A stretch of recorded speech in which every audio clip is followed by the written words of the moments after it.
Prologue. It's October 10th, a few miles outside of the village of Konoha, more commonly known as the village hidden in the leaves. Today was the day a tragedy happened, and today was also the day a legend was born. "I'm a father," Minato said, smiling. He was looking at his wife who had just given birth.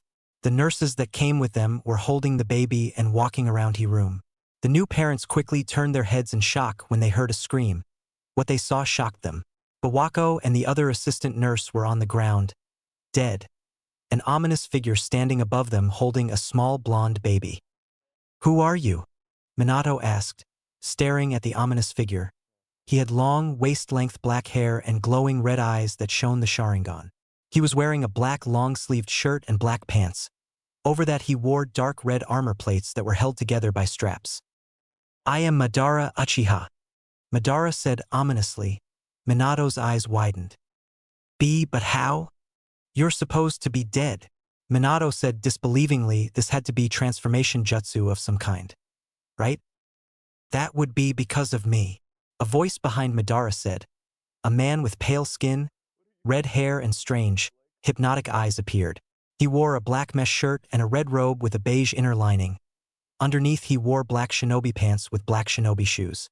His odd, hypnotic eyes were purple with rings around the small dot-like pupil. The man looked to be in his middle to late teens. "I am Nagato," Nagato said, studying the new parents in front of him. "The Rinnegan. How did you keep Madara alive? It's been well over 100 years, Minato said in a shocked tone. "Whenever he got low on life force and die, I would resurrect him. It's one of the Rinnegan's abilities," Nagato said, looking at Madara who was holding the newborn baby. "Now, Fouth Hokage, step away from the Jinchuriki or your son dies," Madara said evilly, smiling down at the child in his arms. "No, wait, please, just calm down," Minato said frantically. "I am calm. Speak for yourself," Madara said. Behind him, Nagato was watching the scene and saw Minato would give his life for his son. He started to rethink a lot of things. He rethought if the plans to destroy the leaf were really worth it. Madara then threw the child into the air. He raised a kunai to stab the child. There was a flash of yellow. The baby was in the arms of Minato, who was now on the wall. "Well, I must hand it to the yellow flash. Your name is true after all," Madara said. Nagato stared with wide eyes. "SSSSSS."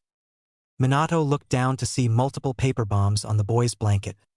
He quickly threw it and Hira-shined away, begrudgingly leaving his wife. After he knew the baby was safe, he Hira-shined to his house and put him into a crib. "I'll be back. I have to save your mother," he said, Hira-shining away again. He appeared next to an almost dead Kushina on the ground and the nine-tailed fox about to strike. Luckily, he got there in time to save his wife. He Hira-shined to his house and laid his wife down next to his baby boy. She hugged the small boy and cried. Minato took on a pained expression and put on his cape. He then went to the battlefield. At the battlefield, the Kyuubi was now in the middle of the village, its tails lashing out and killing shinobi left and right. Suddenly, Sarutobi, the third Hokage, arrived on the scene to see the fox making a purple ball of chakra. "If we get hit with that, we're finished," he thought until he saw a poof of smoke. A giant toad appeared and landed on the fox's back, knocking it off balance. But no one noticed the two people riding on top of the Kyuubi's head. "Minato!" the shinobi yelled in relief. Before anyone could say more, the fox disappeared, only for an explosion to occur outside the village moments later. Sarutobi looked around for any able-bodied shinobi who could back him up until he saw Minato's student Kakashi and Kakashi's rival Guy. Deciding it was possibly his best choice, he signaled for them to follow as he took off in the direction of the explosion. With Minato. Minato was now on the ground panting heavily. He had just transported Kyuubi, his family, Madara, Nagato, and himself miles from the village. He looked up to see Madara was now on the ground and Nagato was getting up slowly. "I know I can't match someone with the Sharingan or the Rinnegan. Both definitely not. What do I do?" Minato thought, watching his opponents recover themselves slowly. "Fourth Hokage. You are a very skilled opponent, but I will destroy the leaf," Madara said. Madara and Nagato then jumped onto the Kyuubi again. Minato quickly picked up Kushina and his child. He then summoned a small bed for sealing. He laid the boy down into the bed and took on a saddened look. "What are you doing?" Kushina yelled, seeing the familiar arrangement. "I'm going to seal the Kyuubi into him. There's no choice," he said sadly, looking at the child with a single tear falling from his eyes. "No, why not someone else? You can't. He's your son," Kushina protested before she coughed up a small amount of blood. "Kushina!" Minato yelled. Running to her side, Madara commanded the fox to attack. The Kyuubi brought down its giant claw. It didn't make it to the target. Just before the claw slashed the defenseless baby in half, Kushina and Minato jumped in the way, stopping the claw. Madara smiled in delight. The Kyuubi just saved him lots of time while Nagato winced and stood there shocked. They loved their child enough to die for him. "Quick! I'm going to have to seal it now," Minato said in a hurried voice, pulling himself off the beast's claw. "Please, I want to see him when he's grown up," Kushina said, not wanting to leave her son. "Okay, save your chakra," Minato said. Kushina nodded. Madara watches the scene and his smile disappeared. He was about to jump off the fox's head and kill Minato before he could seal the beast when he heard the words. "Forbidden Seal Jutsu, Reaper Death Seal," Minato yelled. Suddenly, the Kyuubi shrank down a size, knocking Madara and Nagato down its back. "Damn you, fourth Hokage!" Madara yelled in outrage, Sharingan flaring. At this point, Sarutobi, Kakashi, and Guy had just arrived to see Minato seal half the Kyuubi into himself. With Sarutobi, Kakashi, and Guy, they had just arrived to see Minato use the Reaper Death Seal, and Sarutobi was stunned. There was also a very strong barrier to keep people out and the Kyuubi in. "I can't believe he used that jutsu," Sarutobi said. Kakashi and Guy looked at him. "What do you mean?" Kakashi asked. "Reaper Death Seal is a forbidden technique. It allows the user to seal something into themselves in exchange for one's soul," Sarutobi said grimly. "Then why is the Kyuubi still there?" Guy asked. Sarutobi looked into the barrier that spoke. "I think he is sealing half into himself and half into his child in that bed," Sarutobi said. Kakashi and Guy quickly turned and scanned for a child. They saw the crib, then the boy inside. "They had a kid?" Guy asked in a shocked tone. Kakashi and Sarutobi nodded. "Will Minato-sensei be okay?" Kakashi asked, not wanting to believe his whole team and sensei would be dead. "No, at the amount of chakra he has now, he's not going to make it through the ceiling," Sarutobi said in a grim tone. Kakashi's face fell into sadness and the old man had to turn away. "Minato, I hope you know what you're doing," Sarutobi thought. Back with Minato. "I have to seal the rest now, Kushina. Can you hold Kyuubi down a little longer?" Minato asked. Kushina nodded in reply. "Good," Minato said, then went through the many hand seals. He forgot something. Madara and Nagato were still on the Kyuubi. "Sealing Jutsu, 8 trigrams seal," he yelled. There was a flash of light. Everyone just expected Kyuubi to be gone. That wasn't the case. To Kushina's shock, Kyuubi, Madara, Nagato, and Minato were all gone. The seal glowed red on the child's stomach, then faded to black. Sarutobi, Kakashi, and Guy ran up to the scene, expecting to see Minato on the ground with Kushina. They were shocked when he wasn't there and thought maybe he burned so much chakra he burned up. Meanwhile, while they were looking around for Minato in case he was still in one piece, Kushina was drawing in her final breaths. She looked to her child and saw black chakra seep into the seal and assumed it was Madara. Then purple chakra she assumed was Nagato, red chakra she knew was the Kyuubi, and then normal blue chakra which she was shocked to know it was Minato. The three who had just arrived gave up looking and ran up to her. Sarutobi held up her head for her to speak. She coughed out blood then spoke. "Please, take care of Naruto," she said loud enough for them to hear. They all looked to the child who was now crying. Kushina closed her eyes for the last time and Ha1 thought. "Good luck, Naruto," Kushina thought before her life faded from her reach. "I promise, Kushina," Kakashi said, taking Naruto in his arms. Guy and Sarutobi smiled at the sight. Meanwhile, inside the seal something astonishing was happening. Inside the seal, /n. I'm adding some new things into the seal. It won't be totally different, but it will have new features. They were all inside a sewer, a ginormous cage behind them. They looked around in shock and heard a baby crying. They then looked at a wall to see a large screen to see what looked like a perspective view of someone. Minato recognized the mask and gasped. Kakashi, Minato said in shock, watching his son's view of the world show on the screen. All three other beings in the seal turned to Minato, who was watching his son's view, and started to get angry. Madara walked right in front of Minato and got his attention. Hey, why did you seal us all in here? And more importantly, how did you get in here? Madara said in an angry tone. Minato looked around and noticed that they were in a sewer. I forgot you were on the QB and I don't know how I got in here. I might have put too much chakra into the seal, Minato said in a calculating tone. That was when they heard a deep growl from behind them. They turned to see the QB sitting upright, tails lashing out in anger. Fourth Hokage, how dare you? I get sealed into a brat like this and now I have to live out his days with all of you in here to annoy me. QB growled out in anger. Madara smiled evilly and walked up to the cage. Hello QB. How is my little pet today? Madara asked in a chakra-laced voice. QB growled in reply. Well, it is a bad predicament we're all in, isn't it? Now we have to watch your son's life through his eyes. But then again, we could get to watch your son's life and see how he turns out. Besides, since we're all in a seal, we can't die, so let's enjoy it. Nagato said for the first time. His statements shocked all the three other tenants, and when they turned to him, they saw him watching the screen with pure interest. He's not really a bad kid. He was just influenced. He seems to have turned around now, Minato thought with a smile. Then he frowned and turned to Madara. What are you planning to do while in the seal? I can't kill you in here, but I at least want to know what you'll do, Minato said, eyeing Madara. Madara just chuckled at the look. Really? You are afraid I would try to hurt your son? You should know that since I'm stuck here too, I can't get my revenge. I'll probably just do what you do till I die. Besides, I want to see how your son turns out, Madara said, looking at the screen with interest. Nagato and Minato smiled. They were all in agreement they wanted to see how the boy would turn out. Now they would just sit back and watch. By the way, Nagato, how old are you exactly? Minato asked. Looking at Nagato, the boy smiled and answered. I'm 17 now, and always will be now that I'm in this seal, Nagato said. Madara and Minato chuckled at his last remark.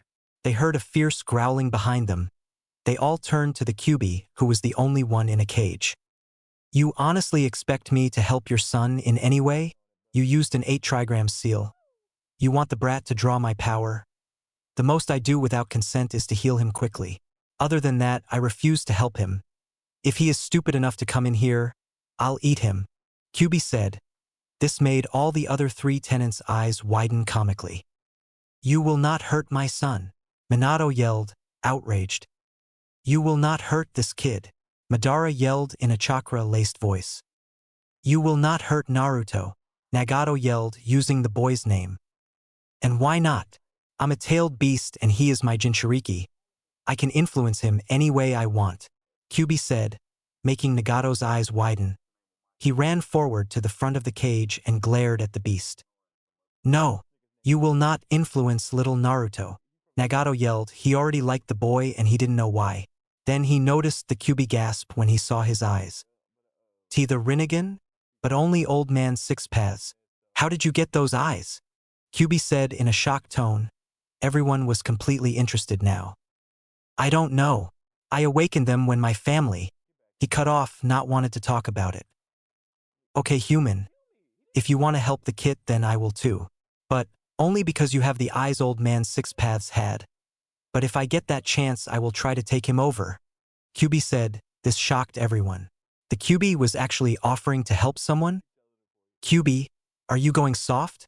Madara asked with a chuckle. This made QB growl. Just go away. I'm going to take a nap, QB said before laying down. After a little bit, they heard a loud snoring. They all sweat dropped at the action. They all turned back to the screen and saw that Naruto was now in Sarutobi's arms at a council meeting. They decided to keep listening. As I'm sure you all know, Minato Namikaze, our beloved fourth Hokage died, sealing the Kyuubi into Naruto here. Sarutobi said, holding up Naruto to face the crowd. They heard Naruto make a gurgling sound, then a small giggle that could only come from a baby. The three people in his mind smiled at the sound. It was the cutest thing they had ever heard. Then the smiles turned into frowns as they saw the council's reactions. There was shock, angry, fear, and some even stood from their seats and yelled. "Kill the demon!" One council member yelled, earning a growl from Minato. "Kill the Kyuubi!" Another villager screamed, earning a lot of agreement from the civilian side. The three people in Naruto's mind saw that the shinobi side wasn't acting fearful or scared. This earned a nod of agreement from Madara. "I say we let the villagers do the honors."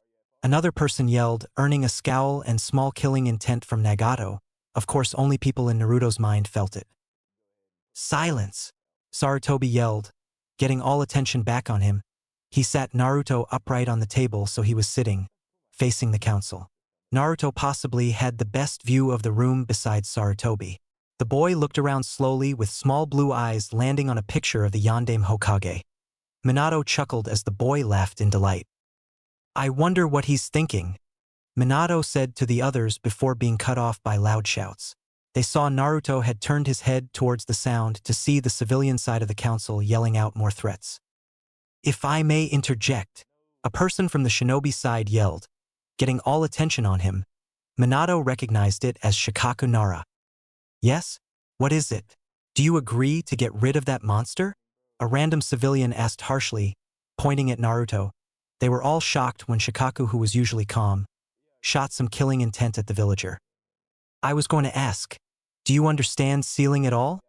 Shikaku asked in an angry voice. All the shinobi were shocked at the emotion in Shikaku's voice.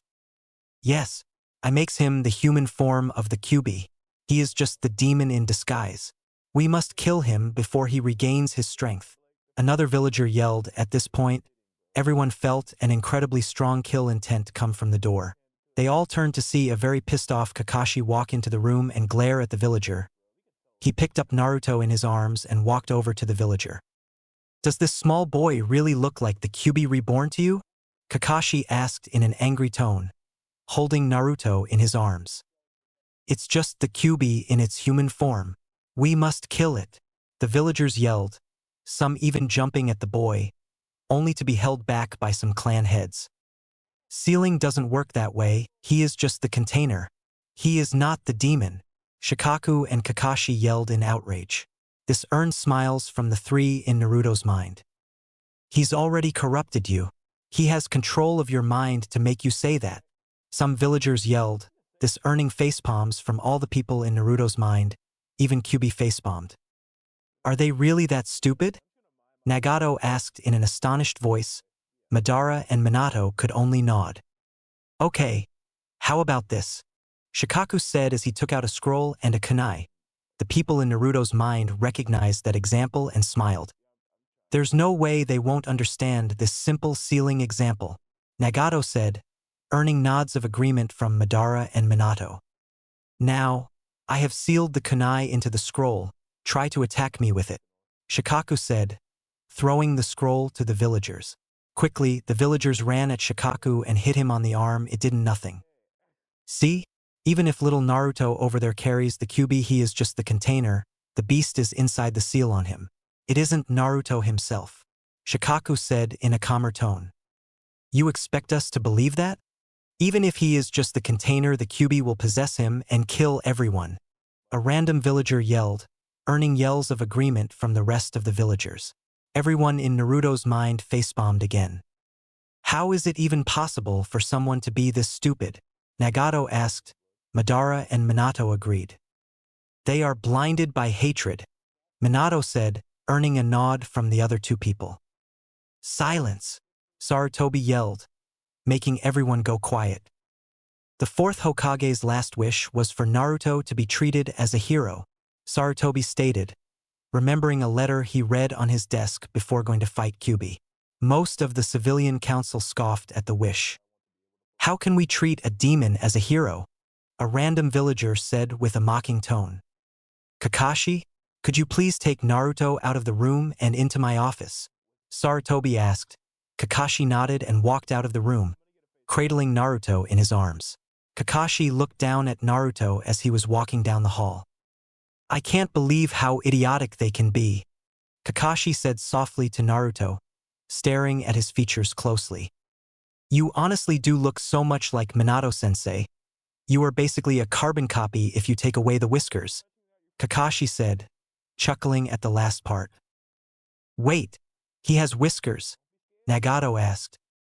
Don't tell me he has whiskers, Madara said as Minato was going to look at the baby boy's face on the screen. Oh. Please don't tell me I gave him the whiskers, Kyuubi said, knowing that if the boy had whiskers he would be made fun of and be pointed out as the Jinchuriki. Minato looked at the screen and everyone screamed. No, he has whiskers. All of them screamed, fearing he had the whiskers. If he did, he would be pointed out and never taken seriously. This they knew for a fact. Kakashi and Naruto were now in the office and Kakashi sat down in a chair. He looked at Naruto again. I wonder what they'll do with you. They probably won't let you live with Shinobi. At least if they don't adopt you first. Since your father had so many enemies, you will probably keep the name Uzumaki. I wonder if I could adopt you.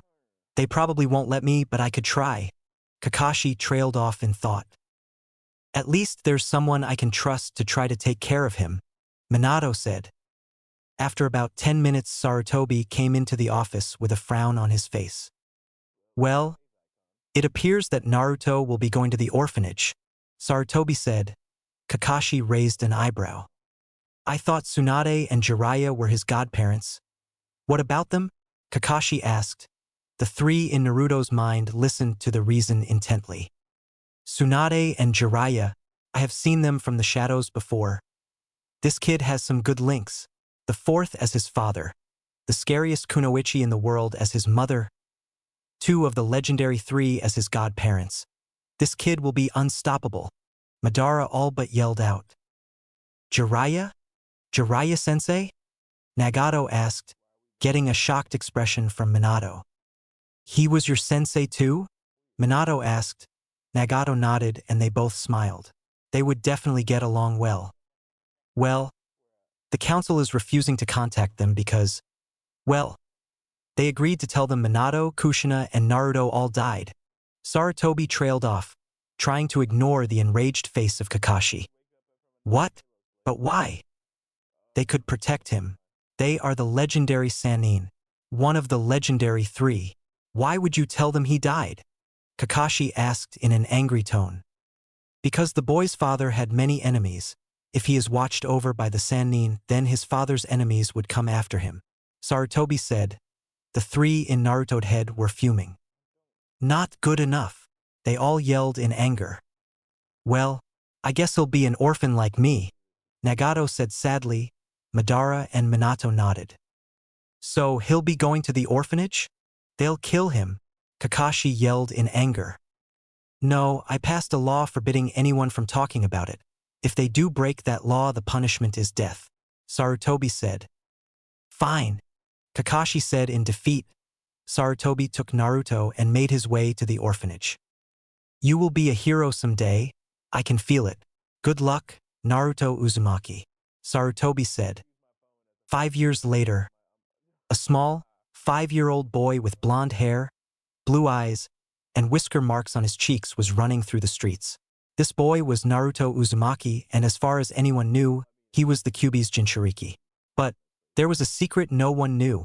He also carried Minato Namake's the 4th Hokage, Madara Uchiha, and Nagato Uzumaki within him after an accident in the sealing process.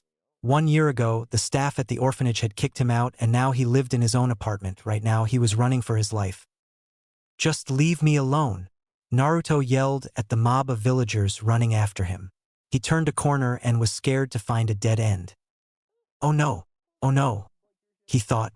He turned around to find the villagers were coming around the corner. He was even scared more to see a few Chunin in the crowd. You're going to die today, demon, one of the Chunin yelled. Naruto just kept backing away till he felt the wall behind him. He looked up at the crowd with pure fear. He braced for the pain when he heard the whistle of a kunai being thrown. It hit him in the leg. He screamed and grabbed his leg in pain.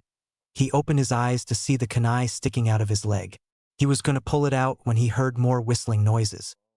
He screamed in pain again as several kunai hit him in the leg, arms, stomach, and one flew by his face, just giving him a bleeding cut. He couldn't move anymore. He just laid down and waited for the pain to come. The three people in Naruto's head winced as they heard Naruto's muffled screams ring out in his head.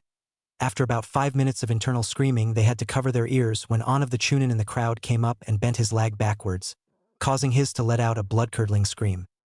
Finally, after 5 more minutes, the chunin in the crowd were going to use a small fire jutsu on him. It wouldn't kill him, but it would give him lots of pain.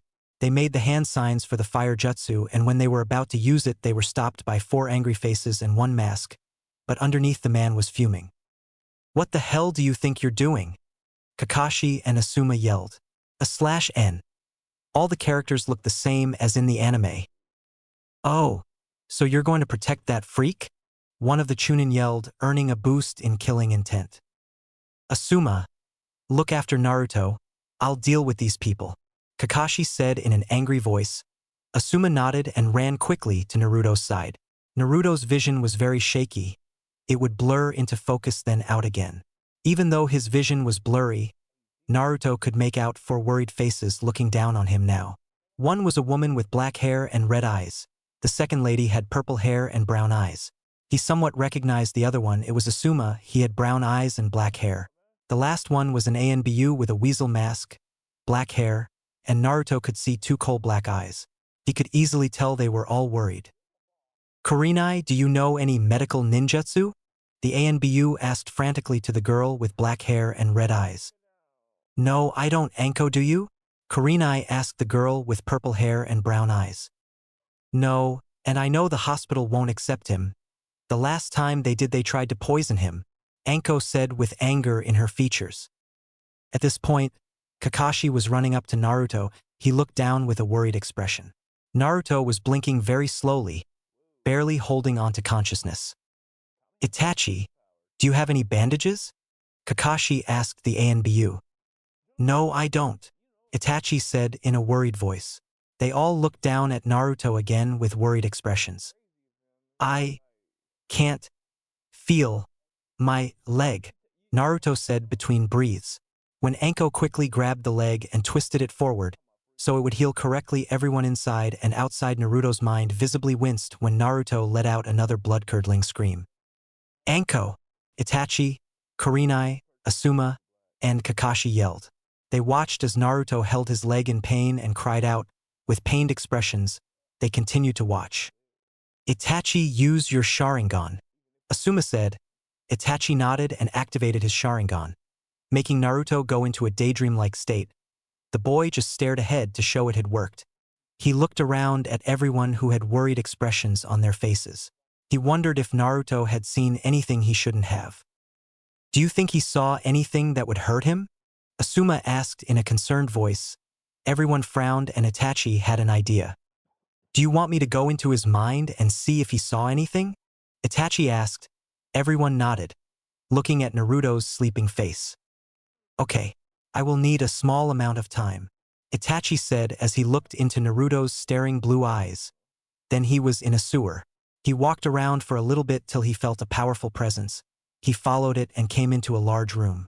He saw a ginormous cage at the front of the room, and on the wall he saw a large screen showing what all Naruto saw. He saw himself on the screen. Staring into Naruto's eyes, he admitted that it looked pretty creepy. Then he saw 3 people in front of the screen watching it. They all turned and he was shocked. He saw the 4th Hokage, Madara Uchiha, and another person, possibly a teen he didn't recognize. "Hello, Uchiha," Madara said. Itachi shivered at the voice. "Hello, Itachi," Minato said happily. "Hello, I'm Nagato," Nagato said. Itachi slowly walked up to the 3 and his eyes lingered over to the cage where the cage was. Inside, he saw the 9-tailed fox staring at him with its blood-red slitted eyes. He finally made it to the 3 and stared at them. "How are you all in Naruto and why?" he said in a slightly panicked voice. Minato saw this and tried to comfort him. "It's okay, Itachi, let us explain," Minato said. When Kyuubi was getting sealed into Naruto, this idiot forgot we were on its head, Madara said, pointing at Minato. And I put too much chakra into the seal and accidentally sealed myself in along with them, Minato said, smiling sheepishly. Okay, so let me get this straight, Madara and Nagato were on the Kyuubi's head and you forgot, sealing them in along with it. Then, you pushed too much chakra into the seal and got yourself sealed into your own son along with them? Itachi asked. All of them nodded, making Itachi sweat drop. Itachi looked over all of them as if he was studying them until he saw Nagato's eyes. Our Rinnegan? Itachi said shocked. Minato and Madara chuckled. I had the exact same reaction, Minato said with a laugh. Okay, so now Naruto has the Kyuubi, his father, a Sharingan user, and a Rinnegan user sealed inside him? Itachi said, exasperated. Yeah. Yes, yep, yeah. All of the people in Naruto's seal said at the same time. Well, this is surprising, Itachi said, looking at Naruto who suddenly appeared on the floor. He was asleep though. Huh. Well, that's a first, Minato said, looking at the sleeping form of his son. That's the first time he's come in here, Nagato said, walking up to the sleeping boy. He looked at his closed eyes and smiled. He's sleeping though, Nagato said. Everyone looked at the sleeping form of Naruto and smiled when Nagato started to tickle Naruto's whiskers. Naruto started to make sneezing noises in his sleep because Nagato was tickling him. Everyone laughed. That has got to be the cutest thing I've ever seen, Madara said with a small smile. Nagato walked back to Minato's side and looked at Itachi. So what are doing in little Naruto's mind? Nagato asked. Itachi just smiled. I was checking to see if he saw anything he shouldn't have, like them revealing Kyuubi or seeing Kakashi massacre those people. But it appears he didn't, otherwise he would probably not be sleeping right now, Itachi said with a chuckle and a glance at the boy on the floor. No, he didn't see anything he shouldn't have. By the way, I really need to tell someone this in case it happens, but if Naruto were to ever have the Sharingan implanted into his own eyes, because of my DNA he would be able to unlock it, then activate and deactivate it. Of course, since it's my DNA, he would be able to use it to its full power, my power actually, Madara said. Itachi's eyes widened and his mouth was gaping. Thinking of that, since I'm in here as well, he also has my DNA, so if he's pushed far enough he could easily unlock the Rinnegan, Nagato said. Itachi started to feel like he was going to faint. Minato saw this and ran behind him in case he fainted. Should I tell the Hokage about this? I don't want them to turn him into a weapon, but if I don't and he unlocks the Sharingan, then what? Itachi asked, his mind spinning. Don't tell the Hokage. Danzo would get word and turn my son into a weapon. Tell Kakashi he has the Sharingan, so if he needs proof he can come in here and we can explain. I have a feeling since he was my student, he will be Naruto-sensei when he is older, Minato said. Everyone nodded at the logic. Okay. By the way, sorry about Anko twisting Naruto's leg, Itachi said, and Minato nodded. I know, but it would have healed wrong if she hadn't. Minato trailed off, not wanting to think that. Itachi nodded in understanding. Okay. Well, it seems I should go back into the real world now. Bye, Itachi said as he disappeared.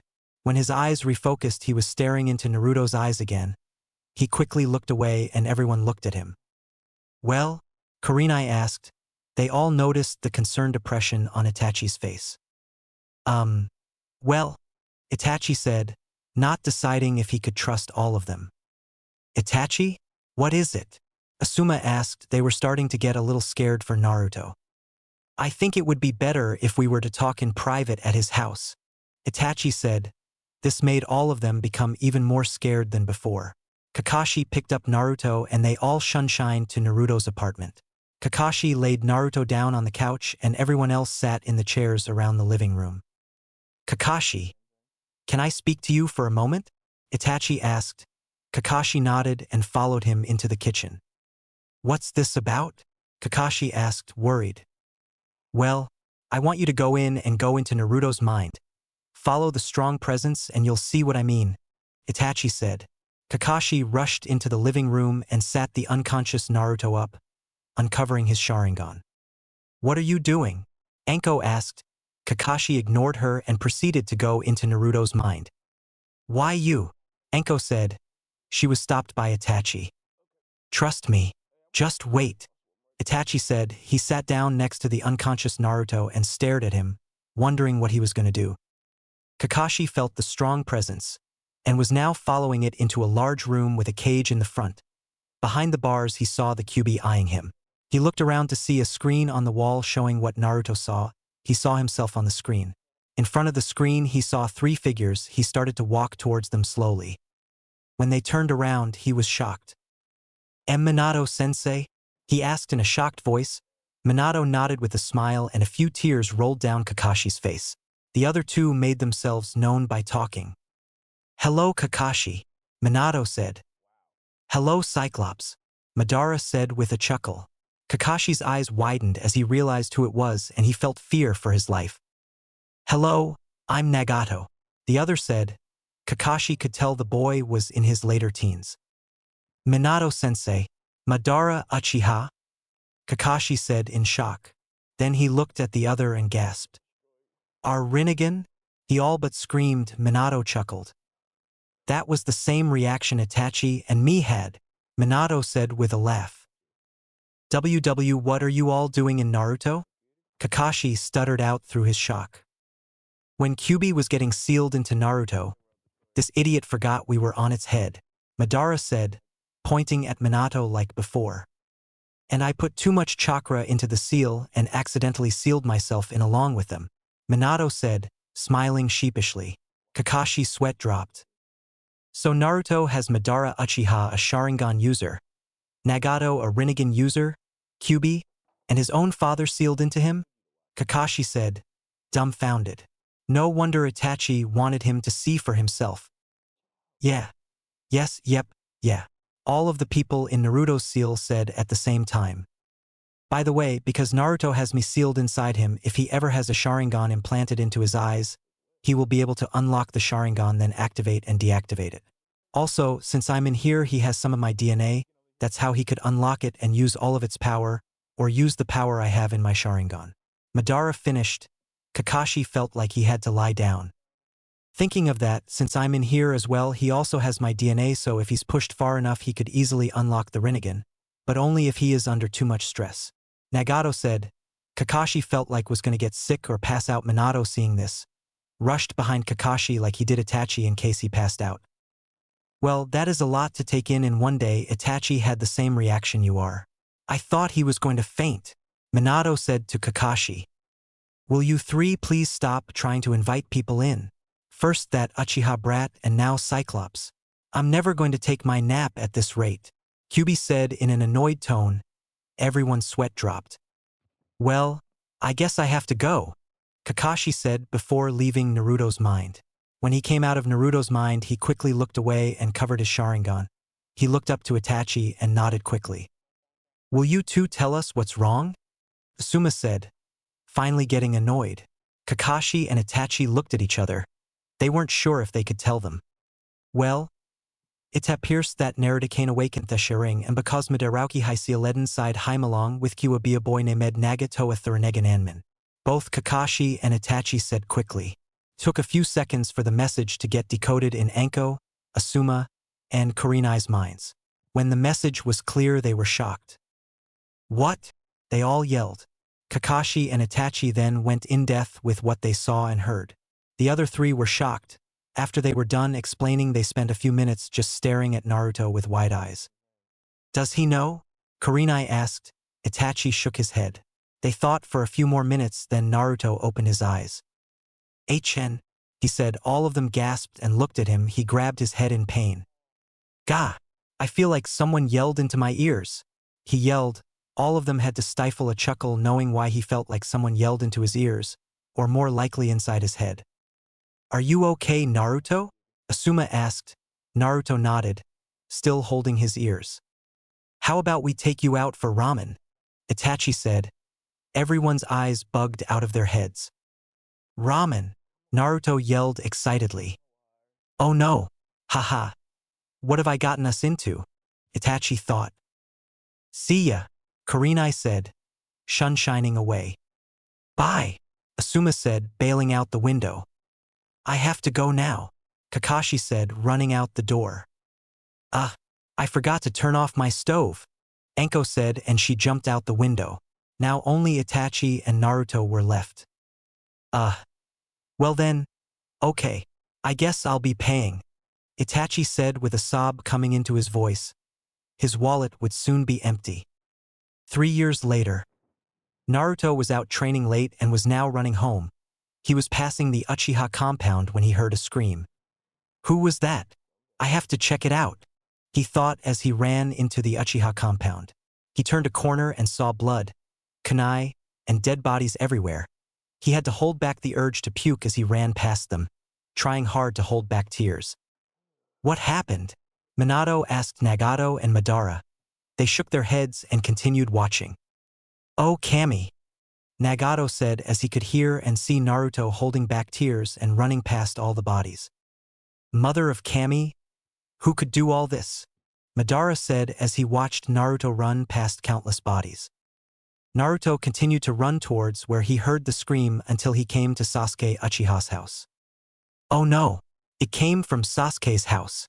Naruto muttered in fear as he ran up to the door.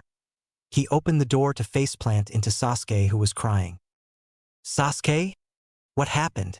I heard a scream. What happened? Naruto said quickly, seeing Sasuke panting heavily and trying to run. Itachi. Run, Naruto. Come on, we have to get out of here, Sasuke yelled as he grabbed Naruto by the shirt and dragged him behind as he ran. Naruto was now on his feet running behind Sasuke when Itachi appeared in front of them. Itachi, why are you doing this? Sasuke yelled. There has to be a reason Itachi did this, Minato said to the other two next to him. /N. In this, Itachi already said the part about killing his best friend and he got both of Shirsue's eyes. Foolish little brother, you are one of the few members of the Uchiha clan who can possess the Mangekyo Sharingan. If you wish to exact your revenge on me someday, then foster your hatred and face me when you have the same eyes as I do, Itachi said. Then he appeared behind Sasuke and touched his pressure point, knocking him out cold. Then he turned to Naruto. Naruto started to back away with fear clear in his eyes. Itachi made his slow advance. Please don't kill me. Itachi, please, Naruto pleaded, tears running down his face. He honestly didn't want to die by his friend's hand. I'm not going to kill you, Naruto, Itachi said. This scared Naruto even more. Was Itachi going to torture him? I'm going to give you a gift, Itachi said. Naruto stopped moving and held his ground. I guess if he's lying and I die here, this is as far as I was meant to go in this world, Naruto thought. Minato and Nagato's eyes widened at the bravery Naruto was showing, and Madara smiled proudly. What is this gift? I know the ANBU will be on their way in a little while, not seeing the lights on, Naruto said. Itachi just held his ground. It's a surprise. You will get it when you are older, Itachi said. This made Naruto take a step back. When I'm older, is he going to come back and kill me? Naruto thought frantically. All the people in Naruto's mind were watching intently now. I bet he'll give Naruto the Sharingan, Madara and Nagato guessed. Minato nodded in agreement. Itachi's eyes turned into the Mangekyo Sharingan and he stared at Naruto. Naruto backed away a little more. He didn't even realize it when Itachi disappeared and reappeared behind him. His pressure point was hit, and he fell to the ground, but not before he heard the last words. I'm so sorry, Naruto, Itachi said, then went to transplant Shirsue's eyes into Naruto. After he was done, the red eyes morphed back into light blue, just a little darker than before. Then he went on the run. 1 week later, Naruto woke up to smell antiseptic. He quickly looked around and realized he couldn't see.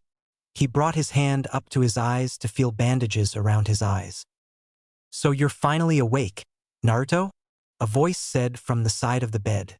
Naruto jumped, then realized the voice was Kakashi. He hadn't seen him in years, but he still remembered the man's voice. Why are there bandages on my eyes? Naruto said, panicked. Kakashi laid a hand on Naruto's arm to calm him. Don't worry. When they found you, they just said your eyes were bleeding and needed to rest for a few days. You can take them off now, Kakashi said. Naruto ripped the bandages off and was blinded by the ceiling light. He grabbed his eyes in pain. Too bright. Too bright. I'm blind, Naruto said loudly, holding his head in pain. Kakashi's eye widened in realization and started to think of what to say. Naruto, can you open your eyes and look at me? Kakashi said. Naruto squinted his eyes at Kakashi and it got better after a little bit. He opened his eyes fully and Kakashi gawked. Was it just him, or were Naruto's eyes darker? Naruto, can you tell me what happened? Kakashi asked, already having an idea what transpired. I heard a scream and ran into the compound. There were dead bodies everywhere. I ran to Sasuke's house and ran into him running away. He said Itachi was coming to kill us and to run. We ran up the street and Itachi appeared in front of us.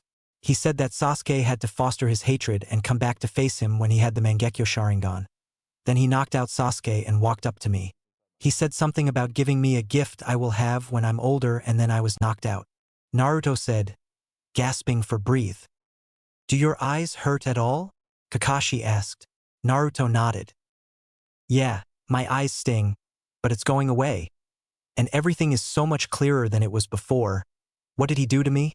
Naruto said. Kakashi decided to wait till Naruto was older to tell him. I don't know. I guess we'll find out when you're older, won't we? Kakashi said with an eye smile. Is Sasuke okay? Naruto asked. Kakashi nodded. Yes, he's fine. In fact, he went back to the academy yesterday. Kakashi said. Naruto sighed in relief. When can I get out of here? Naruto asked. Kakashi thought then smiled. Right now, with your super healing and all. We were just waiting for you to wake up, Kakashi said. What about Itachi? Naruto asked. Kakashi frowned. He got away. Now he's an S-rank missing ninja, Kakashi said. Naruto's eyes widened. Will he come back for Sasuke? Naruto asked. Kakashi shook his head. Naruto, how about we get you out of here and to Ichiraku's? Kakashi asked, knowing his wallet would be empty. Yeah, Naruto yelled, jumping out of bed and putting on his normal clothes. Kakashi chuckled. He certainly hadn't lost his enthusiasm for ramen. After he took Naruto home, he went to tell Kurenai, Asuma, and Anko about Naruto's new gift. 4 years later. /N. Sorry about all the time skips, I want to get to graduation as soon as possible. It was now graduation day at the academy. Everyone was nervous and some excited. For one Naruto Uzumaki, it was the day he would finally become a genin, but in the way he expected. Next up, Naruto Uzumaki. Please preform the henge, kawarimi, and the bunshin. Iruka said. Naruto quickly preformed the techniques perfectly till it came to the bunshin. He made a dead-looking clone that fell to the ground. You failed, Iruka said. Naruto walked out of the room sadly. Naruto was now sitting on a swing across the road from the academy, watching all the parents congratulate their children on passing. Minato, Nagato, and Madara watched sadly as he longed for a family. Naruto heard footsteps coming to his side. He turned to see Mizuki smiling down at him. I know a way you can graduate Naruto, Mizuki said, then went into details about his plan. Later that night, forest. Ha! I found you. It's all over, Iruka said, leaning over Naruto who was grinning. Caught me already, you're quick, sensei, Naruto said. Iruka took on a confused expression. Now I can pass, right? Anyone who learns a jutsu from this scroll passes, Naruto said. Where did you get that idea? Iruka asked, confused. Mizuki-sensei told me. He told me about the scroll and this place. Naruto trailed off, putting the pieces together. Then, Naruto was shoved back as multiple kunai flew into Iruka. So, I see you found our little hideaway, Mizuki said, stepping out of the shadows. Naruto, give me the scroll now, Mizuki said. Naruto gasped. No, Naruto, run. Don't let Mizuki get the scroll, Iruka yelled. Mizuki started to laugh. Naruto, run. Mizuki lied to you, Iruka yelled again. Naruto looked at the laughing teacher and frowned. You want to know who's really lying? They've been lying to you your whole life, Naruto, Mizuki said. Naruto took on a confused look. No, Mizuki, Arika yelled. 12 years ago the Kyuubi attacked our village. It couldn't be killed, so it was sealed into the best thing. A newborn baby. That baby was you. You are the nine-tailed fox. Die, Naruto, Mizuki yelled as he threw the Fuma shuriken on his back. Naruto, get down, Arika yelled. Naruto ducked. Clench. Naruto looked up to see Arika had shielded him, taking the hit in the back. Madara, Nagato, and Minato gasped. But why? Naruto said. Arika started to cry. Because we're the same. When I lost me parents, no one seemed to care. They just forgot I was there. I did crazy things. Then I had to pay for it. You're lonely and it hurts inside. And I could have been there for you more. I'm so sorry, Naruto, Arika said, blood running from his mouth. Don't make me laugh. Arika always hated you. He hated you because the Kyuubi killed parents and that beast is now inside you, Mizuki yelled. Naruto jumped out from under Arika and ran. Naruto, Arika yelled. Naruto just kept running, tears falling from his eyes. Oh, Naruto, Minato said in a sad tone. Poor little Naruto, Nagato said in a saddened and worried tone. He'll get through it, I hope, Madara said. After a little bit of running, Naruto was crouched behind a tree, clinging onto the scroll of ceiling like it was a lifeline. He heard voices come from behind him and listened. How did you know, Naruto? How did you know? Poof. It was me and not Arika, Mizuki's voice said. Because I'm Arika, Arika said simply with a smug grin. Why would you protect that freak? He'll use the scroll for his own power and destroy this village, Mizuki said. You're right, Arika said. Naruto had to stifle a gasp and more sobbing noises. So Arika-sensei never believed in me? He thinks I'm some beast, Naruto thought with an inward sob. Nagato, Minato, and Madara frowned. But that's not who Naruto is. He works hard and puts his whole heart into it. That's what separates him from being a beast, so you're wrong. He nothing like the Nine Tails. He is Naruto Uzumaki of the village hidden in the leaves. Arika finished with confidence. Minato, Nagato, and Madara smiled as Naruto gaped, and they felt him fill with warm happiness that could reach even the coldest heart. I was going to finish you later, but I changed my mind. You're finished, Mizuki yelled. He took out the Fuma shuriken and ran at Arika. So this is it, Arika thought before. Clang.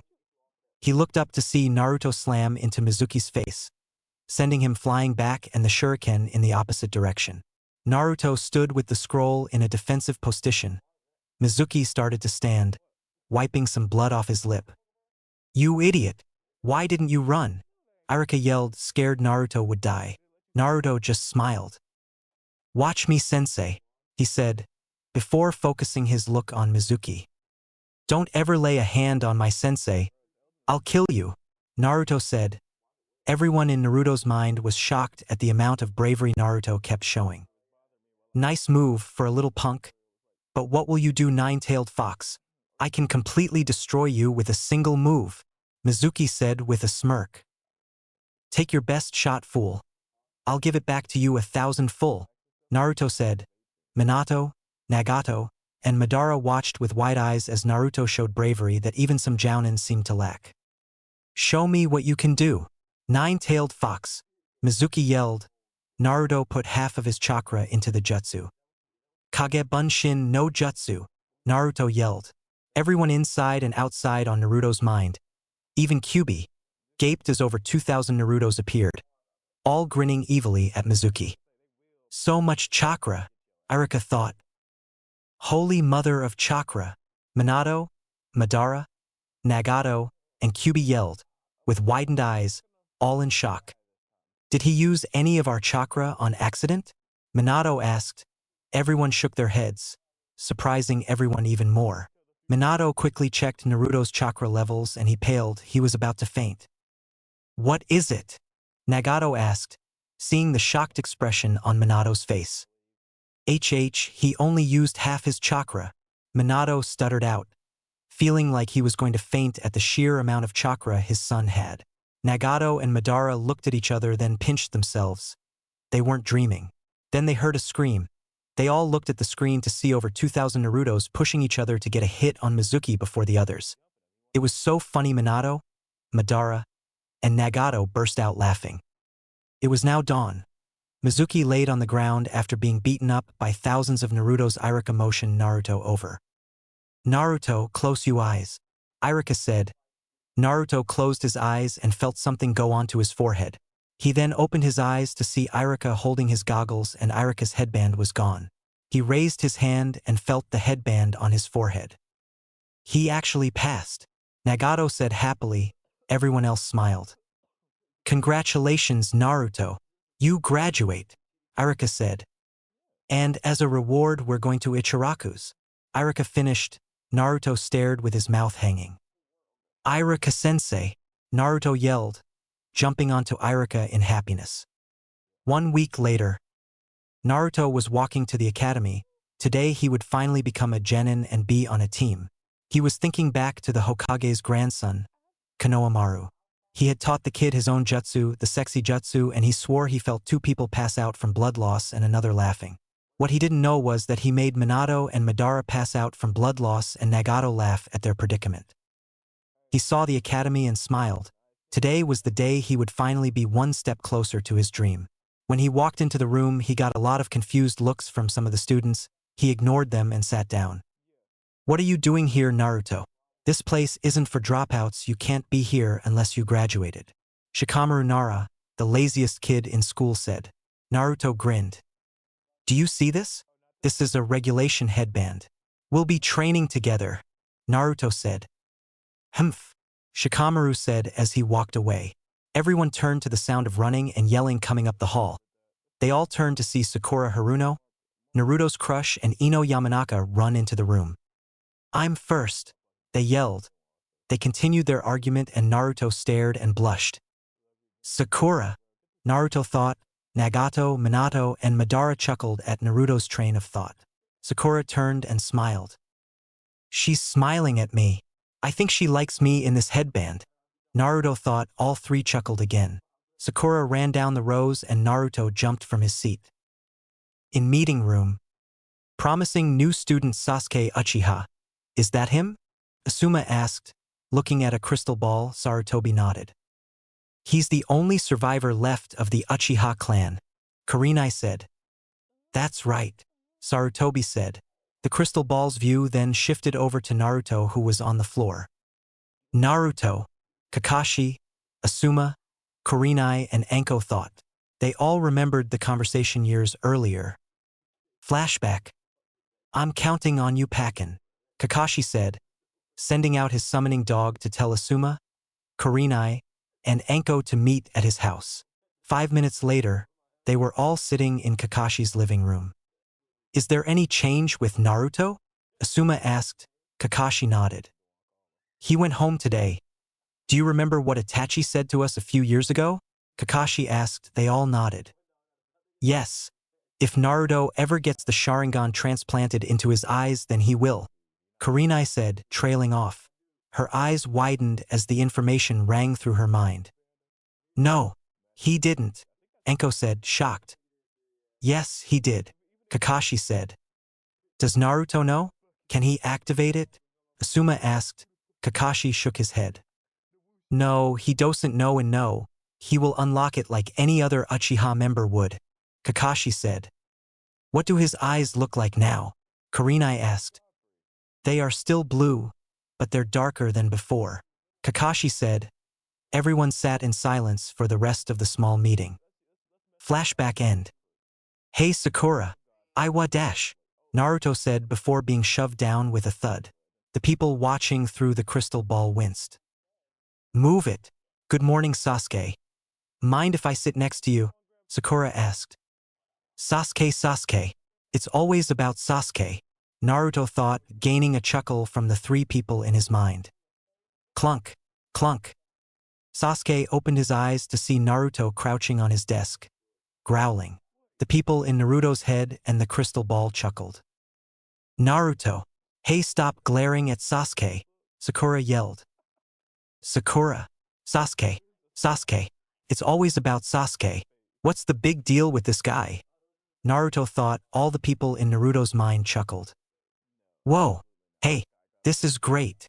The kid behind Naruto said, accidentally bumping Naruto into Sasuke. What the? Sakura said. Ino said. Smooch. A kissing sound echoed around the room. Everyone turned to see Naruto and Sasuke leaned over, looking like they were choking and making gagging and dry heaving sounds. The Jounin watching from the crystal ball laughed and the people in Naruto's mind laughed harder. They stopped when they felt killing intent raise against Naruto. Naruto started to turn scared. Naruto, you are so dead, Sakura said, cracking her knuckles. Whoa, hang on. It was an accident, Naruto said, raising his hands in a placating manner. You're finished, Sakura said. Hang on, Naruto yelled as the girls made their advance. He let out a scream of terror and he was sucked under the girls and to the ground to be beaten up. It reminded everyone of a whirlpool sucking someone up. All the boys in class saluted Naruto in respect. He was a good man, Kiba said. This gained a long laugh from all the Jounin watching. 10 minutes later. I will now announce the teams, Irika said, naming off the teams. I hope I'm with Sakura and, I don't know, just not Sasuke, Naruto thought. Team 7 Naruto Uzumaki, Sakura Haruno. Yeah, Naruto yelled, getting chuckle from the three in his head. I'm doomed, Sakura said. And Sasuke Uchiha, Irika finished. Yeah, Sakura yelled. I'm doomed, Naruto said. Everyone in Naruto's head burst out laughing. He's with the girl he likes and the guy he hates and the girl he likes the guy he hates, Nagato yelled out, howling in laughter. This made the other two laugh more. Team 8 Hinata Hyuga, Kiba Inuzuka, and Shino Aburame, Irika continued. Team 10 Ino Yamanaka, Shikamaru Nara, and Chuji Akamichi. You will meet your Jounin senseis after lunch, Irika finished. The second generation of the Ino Shikacho trio. It seems Naruto's class is full of clan heads, Minato said. Madara nodded, eyes wide. After lunch. Team 7 was now waiting for their sensei to arrive. The other Jounin had come and gotten their teams already. Naruto noticed the two Jounin who he assumed were Kurenai Yuhi and Asuma Sarutobi. He had heard them say their names to their teams, were giving him looks like they knew him. He didn't recognize them. If he did know them, then they had changed too much for him to recognize them. After about 2 hours, the door finally slid open. A man with silver hair and a mask popped in. It was Kakashi, but he couldn't recognize him. Team 7. Meet me on the roof in 5 minutes, Kakashi said. The genin hurried to the roof. Okay, now for introductions. My name is Kakashi Hatake. I like and dislike many things. I haven't thought about a dream, and I have lots of hobbies. Kakashi finished. The genin's sweat dropped. You next, Pinky, Kakashi said. Sakura frowned and started. My name is Sakura Haruno. What I like, the person I like is, looks at Sasuke. My hobbies are, looks at Sasuke and giggles, and my dream for the future is, looks at Sasuke and squeals dash, Sakura said. And what do you hate? Kakashi asked. He automatically regretted it. Naruto, Sakura yelled. Naruto let out a groan like someone just broke his heart with a sledgehammer, and one tear fell from his eyes. Okay. Next, Kakashi said. My name is Sasuke Uchiha. I hate a lot of things and I don't particularly like anything. I'm going to restore my clan and kill a certain someone, Sasuke finished. I hope he doesn't mean me, Naruto thought. Revenge. He's in the cycle of hatred, Minato, Nagato, and surprisingly Madara said. Over the past few years Minato had changed Madara and he understood the cycle of hatred. Sasuke is so hot, Sakura thought. Just as I thought, Kakashi thought. Next Blondie, Kakashi said. My name is Naruto Uzumaki. I like ramen and training. I dislike smug people and the time it takes to cook ramen. My dream is to become the greatest Hokage. Then everyone will have to stop disrespecting me and treat me like I'm someone important. Then I can protect this whole village, Naruto said. Okay, you're all unique and you have your own ideas. Tomorrow we will meet at Training Ground 3 at 7 a.m. for the real test. Oh, and don't eat breakfast, you'll puke. Kakashi said. Before they could ask, he disappeared. Oh no, not the bell test. Minato said. He had to warn Naruto to eat breakfast and work with the others. The next day, Training Ground 3, 7 a.m. Team 7 was waiting for Kakashi in Training Ground 3. Naruto had eaten breakfast and made a plan for teamwork because a voice in his head told him to. He assumed it was his subconscious. After about 2 more hours, Kakashi finally arrived. After saying his excuse, he explained the bell test and said to come at him with intent to kill. Ready? Start. Sasuke and Sakura ran away while Naruto stayed put.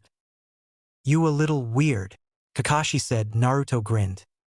The only thing weird here is your haircut, Naruto yelled, making everyone in his head burst into laughter. Kakashi then took out a book that said, Aika Aika Paradise. A book? Naruto asked in an astonished tone. Well, your weak attacks won't hurt me so. Now come on, show me what you can do, Kakashi said. Naruto smiled. Kage Bunshin no Jutsu, Naruto yelled. Kakashi expected to see about 5 clones that would disappear in a second. He was way off. His eye widened incredibly when he saw about 1,000 Naruto appear around him. Sasuke and Sakura gasped in shock as a Naruto came up to both of them and explained.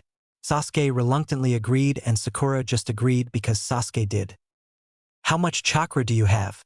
Kakashi asked in a shocked tone, looking at the real Naruto who hadn't broken a sweat. I only used 1/4 of my chakra. The weird thing is, I never have trained to get more chakra, I just have this much, Naruto said with a shocked tone as well. All the clones dispersed, creating a large cloud of smoke. Kakashi dodged 3 kunai that came at him. He forgot about the bells for 1 second. The 2 bells flew off with the kunai only to be picked up by the genin. Nice, Sasuke. You're so cool, Sakura said. Naruto frowned. But I set up the diversion, Naruto thought, then looked at Kakashi, who was walking out of the smoke, to see the genin holding the bells. He looked down to see a tear in the string that held them and looked back at the genin. Well, congratulations. You all pass. Team 7 starts its first mission tomorrow, Kakashi said. Naruto cheered happily. He was finally a ninja. The next day, Team 7 was doing yet another D-ranked mission and they were sick of it. They wanted to be doing stuff other than chores anyone could do. Right now, they were trying to catch the infamous demon cat Tora. It kept escaping its owner and the genin were sent to catch it. For the 20th time. In fact, Minato was wondering how the cat was still alive. It was there when he was a kid. This is Sasuke, I'm at point B, Sasuke said over his mic. This is Sakura, I'm at point C, Sakura said also. This is Naruto, I'm at point A, Naruto said quickly. Okay, target has moved. Follow it, Kakashi said. The genin rushed after the cat and hid behind some trees. What's your distance from the target? Kakashi asked. 5 meters. I'm ready. Just give the signal, Naruto said. Sasuke and Sakura agreed. Okay, now, Kakashi yelled. They jumped at the cat and Naruto got it first. It started to scratch his face. Ah, get it off of me, Naruto yelled, getting clawed all over the face by the cat's claws. Nagato, Madara, and Minato released a small chuckle. Can you identify the target? Kakashi asked. Sasuke agreed. Okay, lost pet Tora captured. Mission success, Kakashi said. Can't we get a better mission than this? I hate cats, Naruto yelled, making everyone go deaf for a minute. Hokage's tower, lobby. Team 7 reporting in, Kakashi said to the receptionist. For the first time ever since they were genin, she raised her head to look at them. When she saw Naruto, she narrowed her eyes into a glare. Apparently, she forgot about everyone else. What are you doing here? Get out before I call the ANBU, she said. Sasuke and Sakura looked confused and looked at Naruto. That's it. I'm calling the ANBU. Demon, she said. She stopped when she felt a killing intent directed at her. She turned to see Kakashi looking at her. Don't worry, Kakashi. I'll get that demon out of your hair, so you can see the Hokage, she said. He is part of my team. I suggest you let us through or you'll be fired and executed, Kakashi said. She nodded quickly and let them through. 5 minutes later, after Hokage's speech. Can't we at least get a C rank? Naruto asked. Sarutobi went into deep thought. At that moment, teams 8 and 10 and another with a sensei in tights walked in. Hey guys, Naruto said, smiling. Kakashi saw that behind it something was bothering Naruto. He walked over to Kurenai, Asuma, and Guy and told them about earlier. They were angry at the treatment Naruto still got, even after possibly saving the village. They all looked at him. He was smiling and talking to everyone else. They would ask him if he was okay later. All the teams are here. They do have enough experience for a C rank. If I send all of them, then they will all get more experience. Sarutobi thought, then he smiled. He thought it was fate that teams Kakashi, Kurenai, Asuma, and Guy walked in at the same time. I have come to a decision. You will all be going on a C-ranked mission together. You will be escorting and guarding Tazuna, a bridge builder, to the land of waves and guard him while he finishes the bridge. Sarutobi finished. The genin looked at each other, then nodded in agreement. One of the genin on the new team scoffed like he was better. He had white eyes like Hinata and brown hair.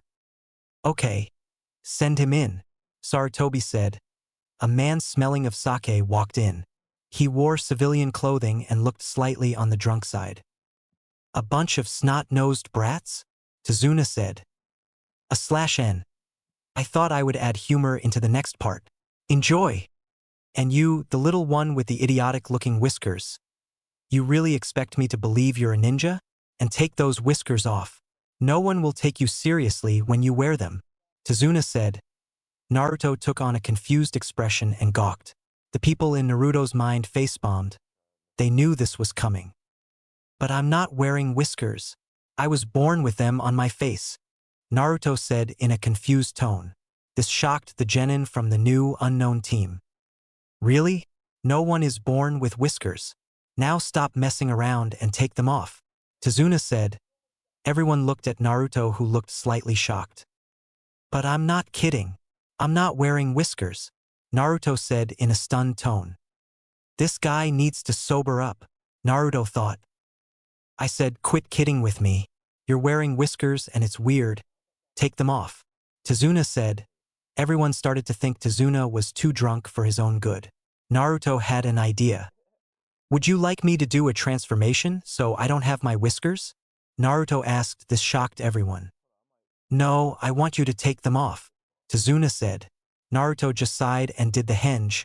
Only the ninja in the room knew he did the transformation jutsu. When the smoke around Naruto disappeared, everyone gasped at how he looked. The genin looked at the picture of the yondaime, then back at Naruto. The resemblance was insane. The jounin in the room already knew who Naruto's father was, but were still shocked by the similarities between the two. Naruto without whiskers could very well be a clone of the yondaime when he was young. Actually, Naruto, that won't be necessary. Please undo the henge. We'll just sober Tazuna up before we go, Kakashi said. Naruto nodded and undid the transformation. His whiskers were back, but no one would look at him the same again. And Naruto? Why do you look so much like the Yondaime Hokage? Hinata asked. All the genin paid close attention now. Naruto shrugged. I don't know, coincidence? Oh well. He is my hero, so I'm honored to look like him, Naruto said with a big smile. The jounin had to hold in a chuckle, knowing Naruto's hero was really his own father. Wait a minute, Whiskers. Are you the kid that lady in the lobby called a demon fox? Tazuna asked in a questioning voice. All the genin's eyes widened and they looked at Naruto. Well, it looks like someone is going to Ibiki, all the jounin and Hokage thought. Hey wait, that reminds me, Naruto. Why did that lady in the lobby call you a demon and try to call the ANBU? Sakura asked. This shocked all the other teams. Naruto froze. It was so obvious that even the genin could see it. Naruto lowered his eyes sadly to the floor for a minute, then looked up. He smiled, shocking the adults in the room. He thought of an excuse. Well, maybe she thought I was going to kill her with my pranks. My pranks are known as killer and it takes a lot of cunning to come up with them, Naruto said, grinning his usual grin. All the genin seemed to accept that except for the secret geniuses Shikamaru and Niji. That was a good excuse. Nice going, Naruto. All the adults in the room thought they could even back up his excuse. Okay, we'll meet at the gate in 1 hour, Kakashi said. All the genin nodded and left. Kakashi, Kurenai, Asuma, and Guy walked behind Naruto and then went up to him. Naruto, are you okay? Kakashi asked. Naruto grinned. Yeah, I'm fine now. They didn't suspect a thing. Naruto whispered so only the Jounin could hear. They all smirked as his enthusiasm was back. Okay, now go pack. Be at the gate in an hour, Kurenai said.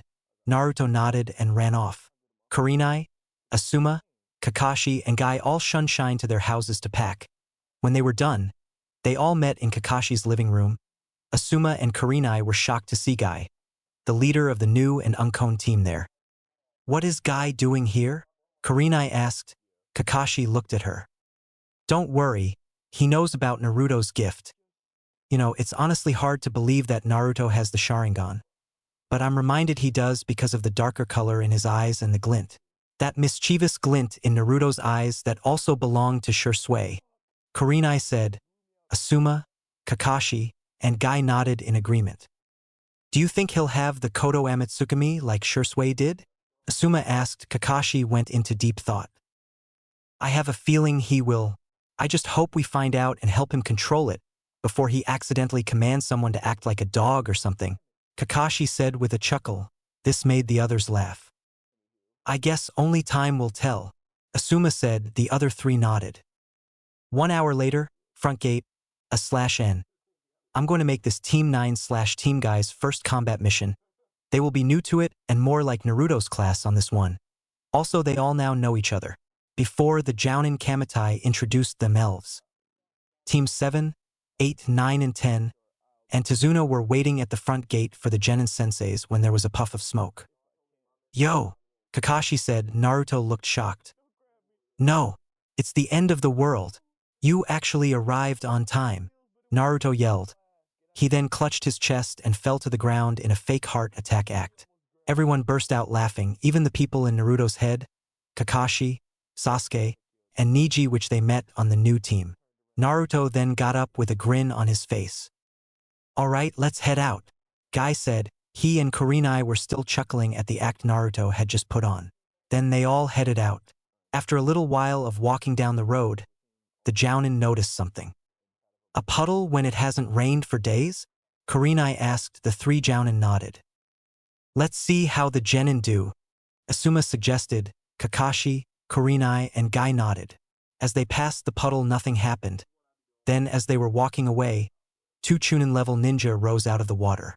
They wrapped their chain around the 4 Jounin and proceeded to kill them by ripping them to shreds. Kakashi-sensei, Team 7 yelled in shock. Kurenai-sensei, Team 8 yelled in shock. Ji-sensei, Team 9 yelled in shock. Asuma-sensei, Team 10 yelled in shock. All the Genin were now too scared to move, even Sasuke, the one who never lost his calm demeanor. The Chunin ran at Naruto and got behind him. Everyone froze when they felt a powerful chakra. The Jounin looked at Naruto knowing this chakra wasn't the Kyuubi. The Genin were too scared to look and just stayed frozen. Sensei? /Yondaime? /Lord Fourth? Kakashi, Asuma, Kurenai, and Guy said in order, remembering the feeling of the chakra. They looked at Naruto and their eyes widened. They could see what appeared to be the fourth standing behind Naruto, looking down at him like he was guarding him. The figure then disappeared and Naruto jumped forward, trying to get away from the Chunin. He then made a hand sign. Recognizing it, Asuma and Kurenai tried to intervene but were stopped by Kakashi. Kage Bunshin no Jutsu, Naruto yelled. He pushed as little chakra as he could into the jutsu and 50 Naruto clones appeared around the Chunin.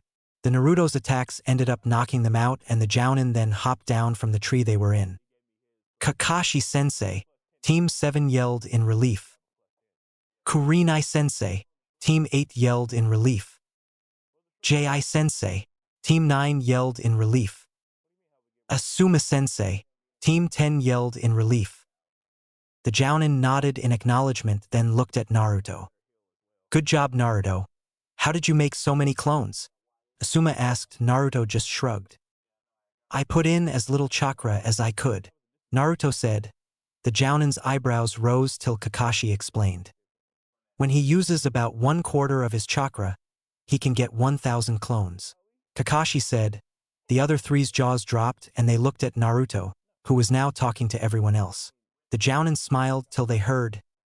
Naruto, you idiot. Why do you have to try to act cooler than Sasuke? No matter how strong you get, you will never beat Sasuke. Sakura and Ino yelled in unison. Naruto swore they had planned that.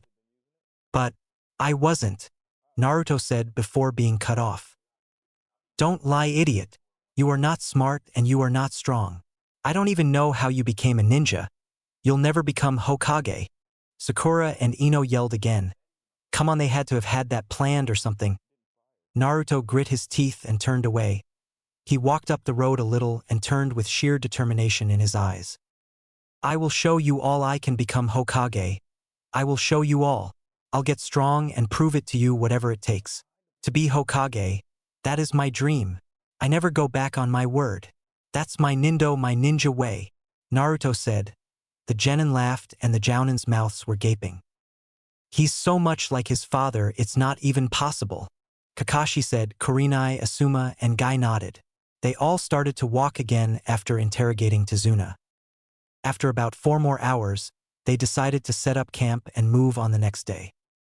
The next day, they had now been walking for about 2 hours until Naruto thought he heard something in the bushes. He threw a kunai at the bush and everyone froze. What is it, Naruto? Kakashi asked. I thought I heard something, Naruto said. Sensei, don't listen to Naruto. He's probably just doing it for attention. Sasuke didn't hear anything, so there probably isn't anything. Sakura and Ino said. Naruto, the people in Naruto's head, and the Jounin were getting really annoyed with the fangirls in the group. I wasn't lying, Naruto said, pointing at the bush. Yeah, you were. You probably just want attention because everyone in your family died the night you were born, Sakura said. Everyone froze. Even Ino knew to never bring that up around Naruto. Everyone turned to Naruto, who was shaking in fury, tears rolling down his face and falling to the ground. He slowly raised his head and glared angrily at Sakura, still shaking in barely concealed rage, tears running down his face like a river. Stop, now, Sakura, Naruto said. His rage was clear in his voice, but she didn't get the message. Well, you never had anyone in your life to pay attention to you. You're just an orphan who wasn't raised right. They probably kill themselves to get away from a loser like you, Sakura said. Naruto started to growl slightly and shook more, red chakra rolling of him in waves. The genin and Jounin shivered at the feel of the chakra in the Jounin. Were going to stop Sakura before she said anything else, but were shocked when Naruto turned quickly, ran at a nearby tree, and punched through it with all his might. The tree flew back, smashing right through about 50 trees and then stopped. Everyone looked at Naruto, who was now looking at Sakura with a more calm demeanor. Sakura, don't ever insult my parents or me, or next time, I might not be able to control myself, Naruto said, looking at the group of genin. Swoosh! Get down! Kakashi yelled as he heard a sword approaching fast. Everyone ducked only to have a giant sword fly over their heads. It impaled itself into a tree and a man with dark gray skin and bandages over his mouth appeared on top of it. Well, if it isn't Kakashi of the Sharingan, the man said. Kurenai, Asuma, and Guy glared at the man. But the Sharingan is only in the Uchiha clan, my clan. Could he be? Sasuke thought, eyeing Kakashi with a calculating look. Zabuza Momochi, Kakashi said. Zabuza chuckled. So I'm in your book too, eh, Kakashi? Zabuza said in a joking manner. Now, hand over the old man and I'll be on my way, Zabuza said. All the Jounin stepped forward. Everyone, protect the bridge builder, and stay out of this fight, Asuma said, eyeing his opponent. Wait a minute, what is the Sharingan? Naruto asked. Sasuke answered. The Sharingan is an ancient Dojutsu owned by the Uchiha clan. It allows the user to be able to see through ninjutsu, genjutsu, and taijutsu attacks and reflect them back on the user. But There is a lot more to the Sharingan than meets the eye, Sasuke said. Sakura and Ino squealed in delight and Naruto processed the information. That's only the tip of the iceberg, kid. You haven't even scratched the surface. Zabuza said. Naruto eyed Kakashi. So Kakashi-sensei has the Sharingan? Naruto said to Sasuke, unsure. Sasuke shrugged in response. The fangirls eyed Naruto and scoffed. See, Naruto, you can't have the Sharingan, so you'll always be a loser. Nothing is better than the Sharingan. Without it, you'll never be better than Sasuke. Ino and Sakura stated. Naruto frowned and the Jounin inwardly smirked. He can't have the Sharingan? Oh. Well, we'll see about that soon enough. The Jounin thought, having a feeling that Naruto would unlock it in this mission due to stress. Kakashi uncovered his eye and everyone gasped. That's the Sharingan? Naruto said. The eye looked kind of cool and scary to him. Everyone, stand around Tazuna. Stay out of this fight, we can take him down. Kurenai said. She would soon be proven wrong. We'll see about that, Zabuza said. Then he disappeared only to reappear behind all 9 genin. They all gasped. Kurenai and Asuma were there in a second. They stabbed the ninja only for him to turn into water. Suddenly, they heard the words. Kirigakure no Jutsu, Zabuza said. Suddenly, mist filled the entire area. They couldn't see a foot in front of them. Madara, try to send some of your chakra into Naruto. If my idea works, it will help him unlock his Sharingan sooner and help him in this fight, Minato said frantically. Madara nodded. Okay, I'll give him some and help him unlock it, and if my idea works, I can fuse my DNA with him a little more to give him the eternal Mangekyo Sharingan if he ever gets the normal one. My DNA will help him with his Sharingan. I'm glad fusing a little bit doesn't affect his appearance.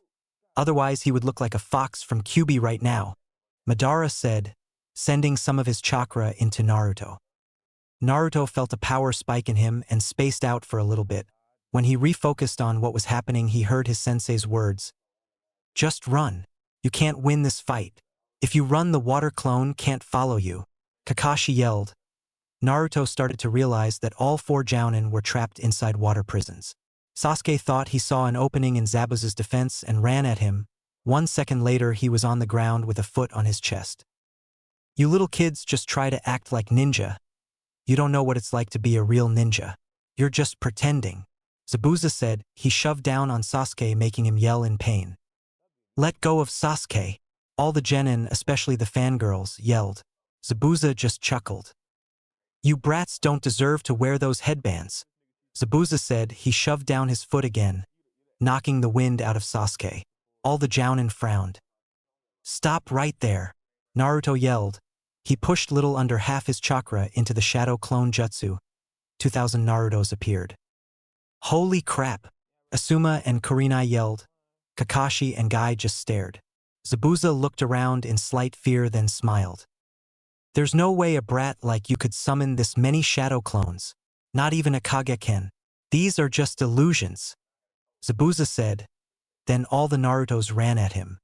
He expected them to fly through them until they were dogpiled on top of him. He pushed off with his sword and all the clones flew back, exploding.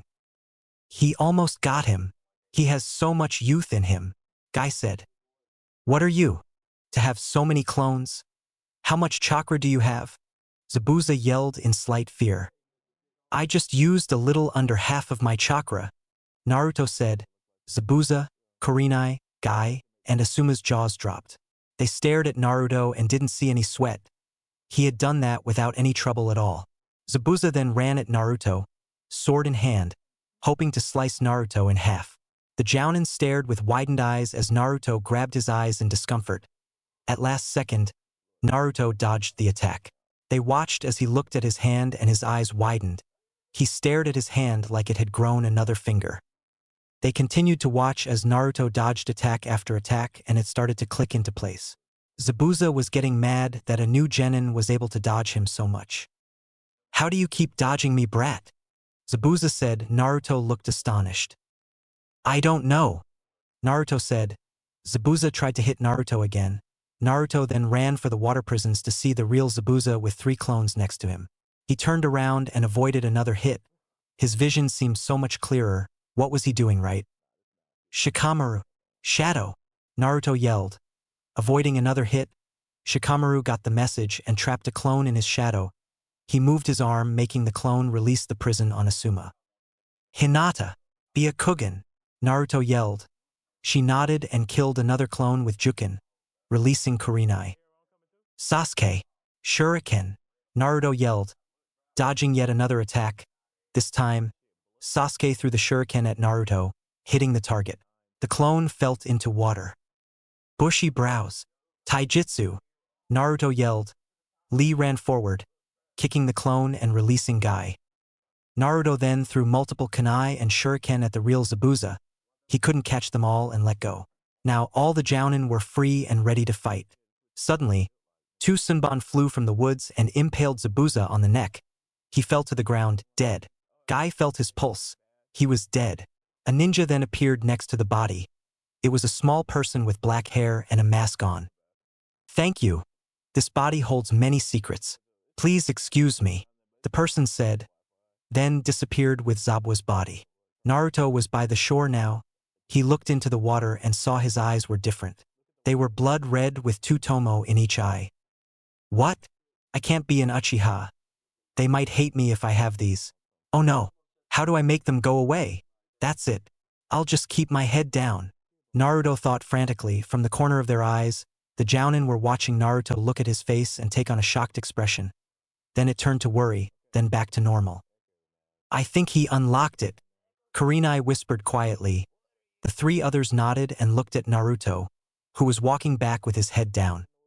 Oh, he's trying to hide it. I don't think he knows how to turn it off.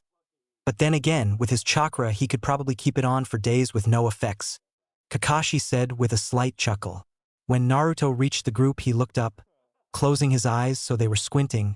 The jounin chuckled at his efforts. Okay, let's go, Asuma said. They started to walk to Tazuna's house. There were 4 jounin fighting, so they were glad when they didn't suffer chakra exhaustion afterwards. The jounin watched as Naruto kept his head down. When he looked up they would see a glint of red before he lowered his head quickly again. When they finally got to Tazuna's house, Naruto walked into the upstairs bathroom quickly, examining his eyes. Outside the door, the jounin were standing and applying chakra to their ears to listen to Naruto's mumbled ranting. Damn, why do I have this Sharingan? How do I turn it off? Gah, my eyes will be eating my chakra forever, Naruto mumbled. The jounin suppressed chuckles as they continued listening. Damn it, damn it, damn it. Wait, it eats chakra if I stop chakra. Wait, how do I stop my chakra? Damn it. Naruto continued muttering, staring into his new eyes. The jounin thought it was time to intervene before Naruto had a nervous breakdown. They knocked on the door. Naruto, can we come in? Asuma asked, trying to sound as nice as possible. Sure, Naruto said. He lowered his head and opened the door. Yes, he said, trying to not sound panicked. The jounin heard the strain in his voice and smirked inwardly. Naruto, could you look up at us, please? Kakashi asked. Naruto tensed. And no, Naruto said, still looking down. Please? Can you please look up at us? Guy said, totally out of character in the other jounin's opinions. Please? Can you please look up at us, Naruto?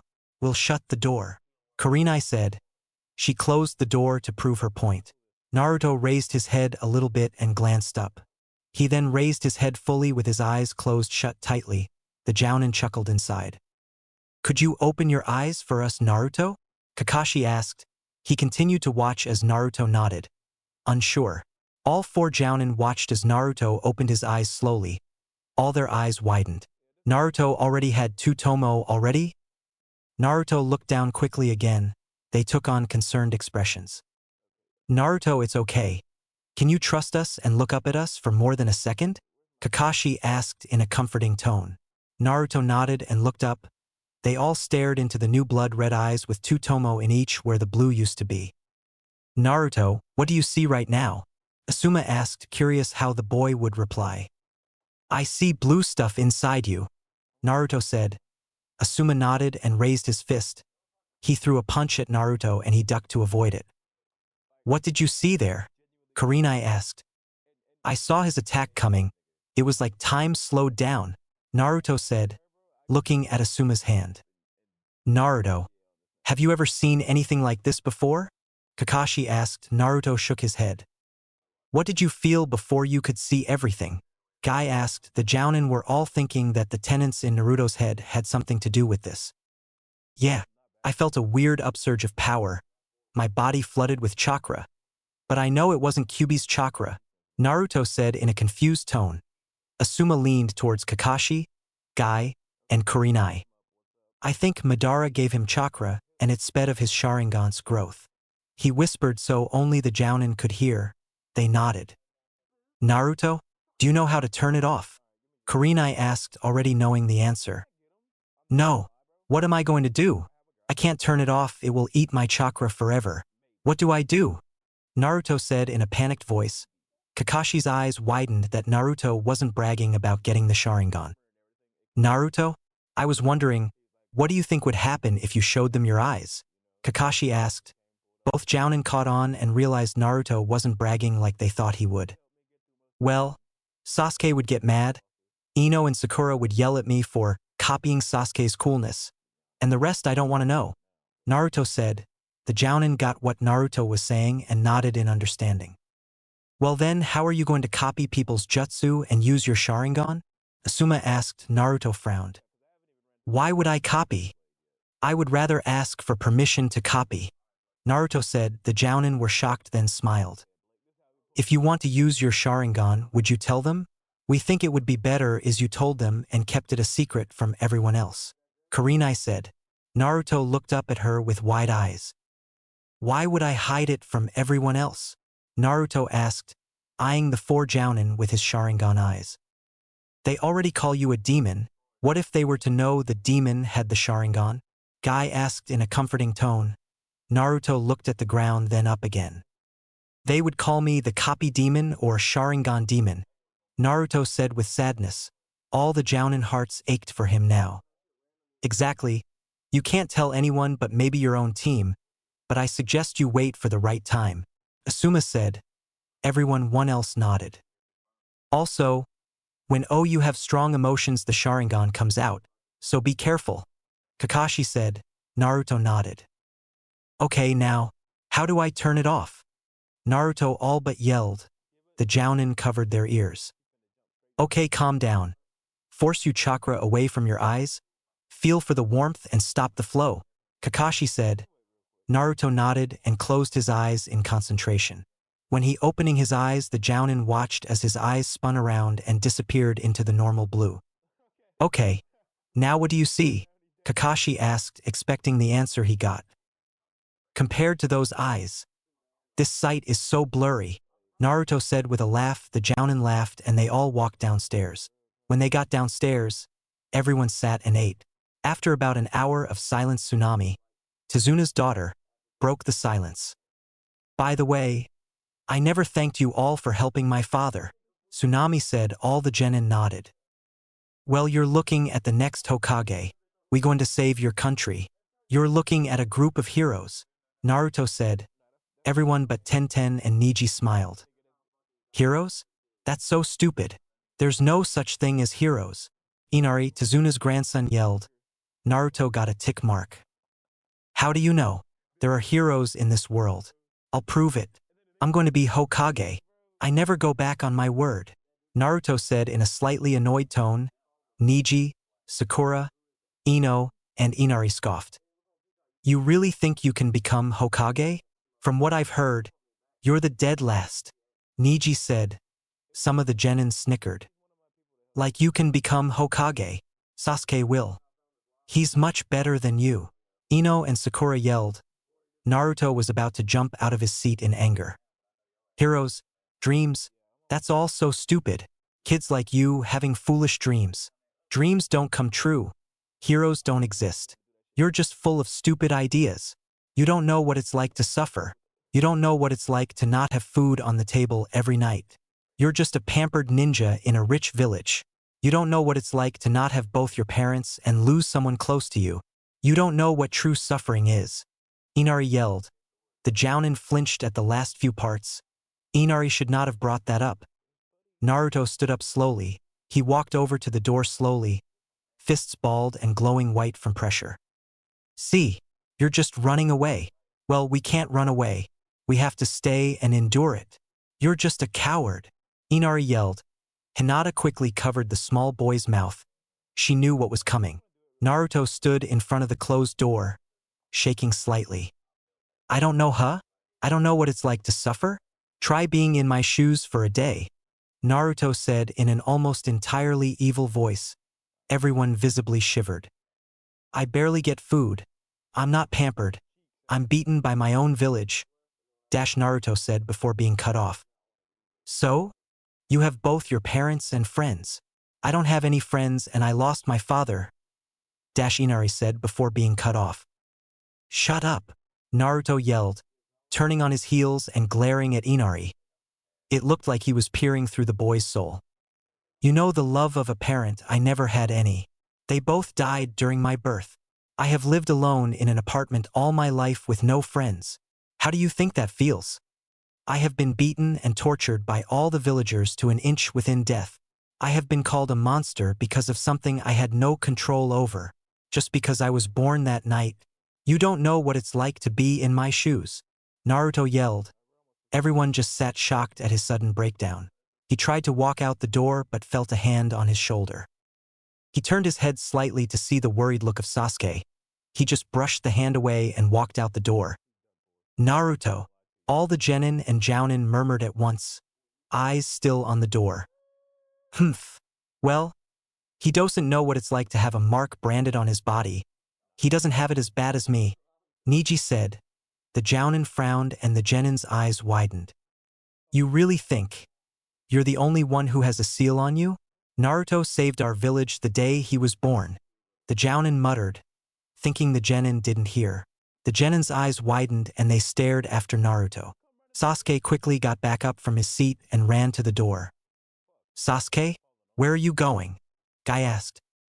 Out to find Naruto, Sasuke said simply.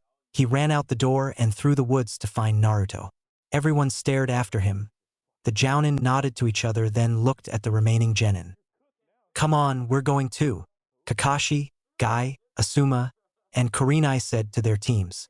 Everyone nodded and left the house to find Naruto. Meanwhile, Sasuke had just found Naruto sitting in the middle of a clearing on a fallen tree. With Naruto and Sasuke, turning and understanding point in the story coming up. Sorry for some slight OCs, but I thought they would be like this if they understood each other for once. Sasuke was walking into the clearing and walked up behind Naruto. Can I sit with you? Sasuke asked. Naruto nodded and continued to stare forward. Sasuke walked up and sat down beside Naruto. At this point, the jounin and genin were watching from the trees. They watched as Sasuke sat down and decided to just listen from the bushes. Was all you said back there true? Sasuke asked. Naruto nodded sadly. Sasuke turned to look at Naruto and then forward again. Every word was completely and painfully true, Naruto said, a single tear running down his face. Well, I know what you're feeling too. I may not act it though. In fact, I know you put up an act too, don't you, Naruto? Sasuke asked. Naruto gasped and turned his head to face Sasuke. I mean, we both don't have any more family, we both have stress from the village. Me acting strong when I might not be and you trying to act like you don't care what people say. You know, I think it's funny. We have such similar pasts and we were put on the same team, Sasuke said. Naruto nodded. Like that time we both faced Itachi and he nearly killed us, Naruto said with a slight chuckle. Sasuke nodded with a sad smile. Everyone in the bushes just watched with widened eyes. Sasuke and Naruto understanding each other? If the jounin thought about it, Naruto and Sasuke had a lot in common without realizing it. By the way, Neji said something about a seal that can't be taken off. And the jounin said you saved the village the day you were born, and you also had a seal. What did they mean? Sasuke asked in an interested tone. Naruto grinned slightly. Well, I guess you could say that. It's on my stomach, Naruto said, pointing at his gut. Sasuke's eyes widened and he looked at Naruto's stomach. Why do you have a seal? Sasuke asked, thoroughly interested now. Well, it's a Luong story, and an S-class secret, Naruto said. This shocked all the genin.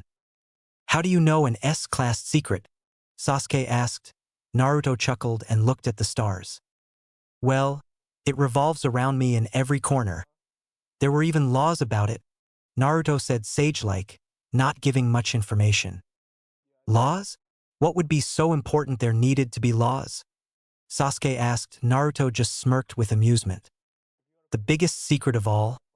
And it even gets me almost killed every day, Naruto said with a sage's voice again. The Jounin were amused at how Naruto was beating around the bush. The genin continued to watch and all had the same thought. Almost killed every day?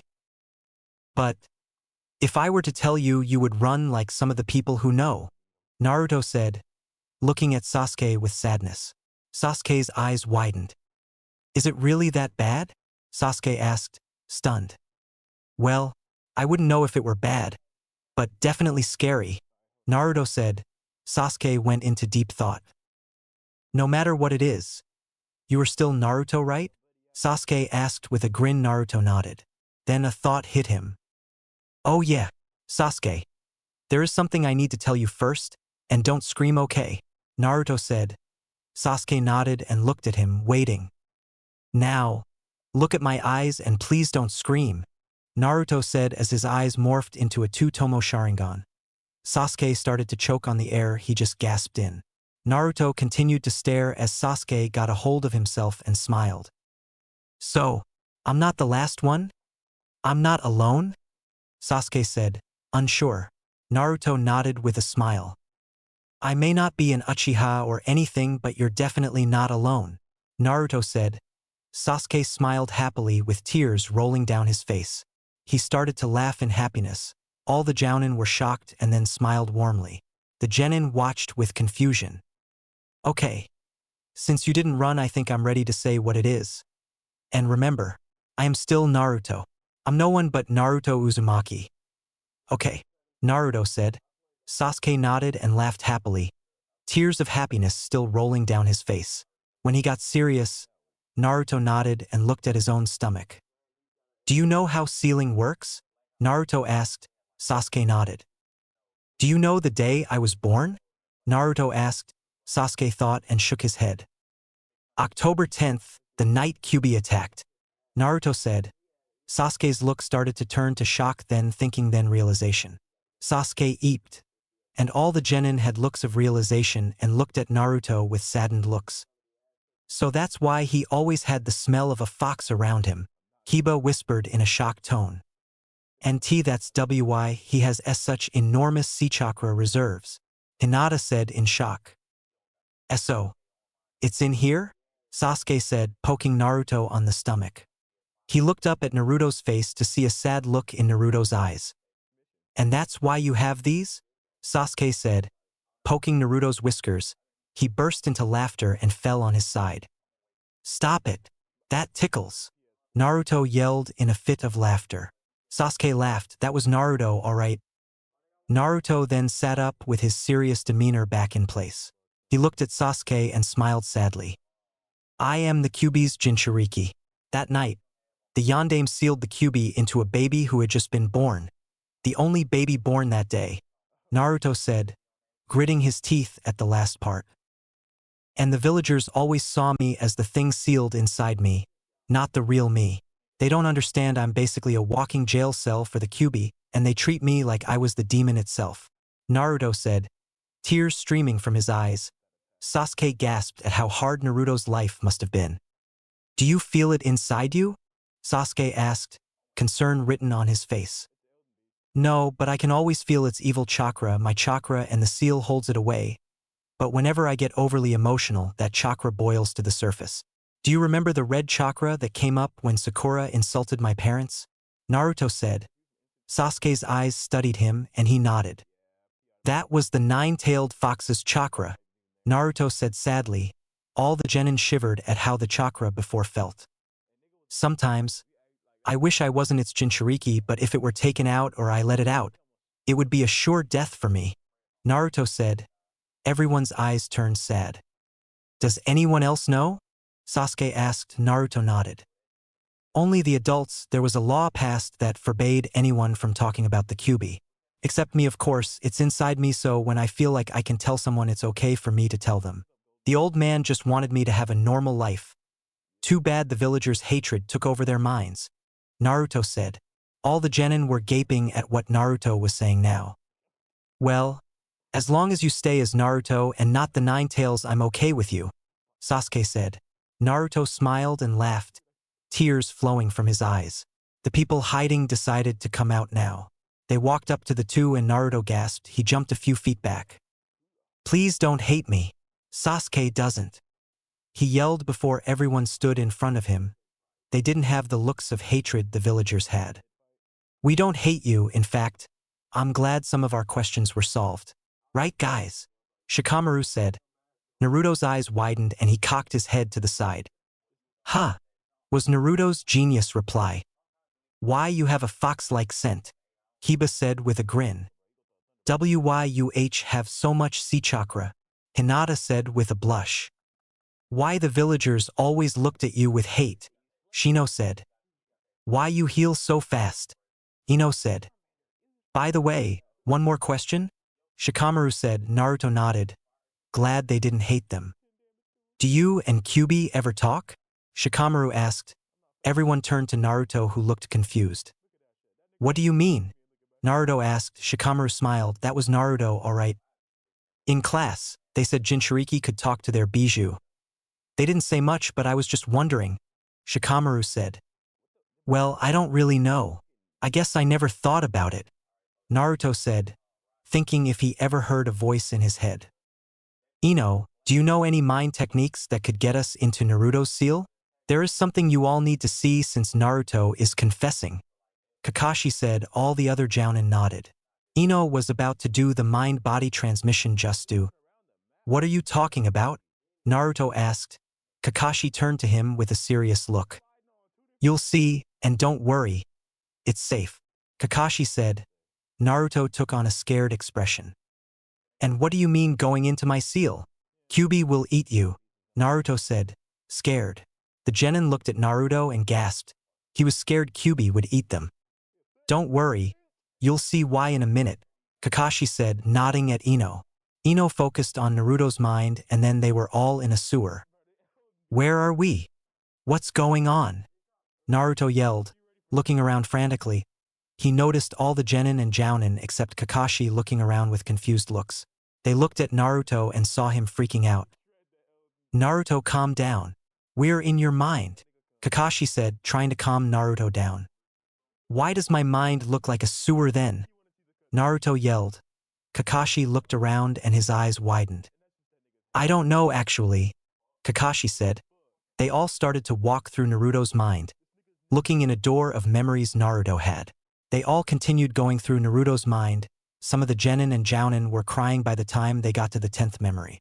Then they saw another and watched with wide eyes. Memory they were watching.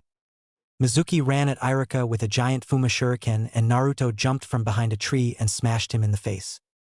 If you ever lay a hand on my sensei, I'll kill you, Naruto yelled. Mizuki got up. What are you going to do now, Nine Tails? Mizuki said. Naruto smirked. Kage Bunshin no Jutsu, Naruto yelled. 2,000 Narutos appeared and beat up Mizuki. I might have gone a little overboard, Naruto said, rubbing his head sheepishly. Naruto, come here and close your eyes, Iruka said. Naruto walked up and when he opened his eyes he saw Iruka's headband was gone. Congratulations Naruto, you graduate, Iruka said. Iruka-sensei, Naruto said as he jumped on Iruka, knocking him to the ground. Memory end. Everyone looked at Naruto in shock. So that's how you became a genin. You beat Mizuki-sensei when he tried to betray us, Shikamaru said with a smile. That question was solved. Yeah, that's also the night I found out about Kyuubi. Mizuki told me I was the Nine Tails and for a moment I believed it. Then Iruka-sensei told me I wasn't. He was the first person to acknowledge me, Naruto said. Everyone nodded. They continued to walk until they came to an old memory when Naruto was about 5. Memory they are watching. /n. I just copy and pasted the memory in, so sorry if it sounds odd. Just leave me alone, Naruto yelled at the mob of villagers running after him. He turned a corner and was scared to find a dead end. Oh no, oh no, he thought. He turned around to find the villagers were coming around the corner.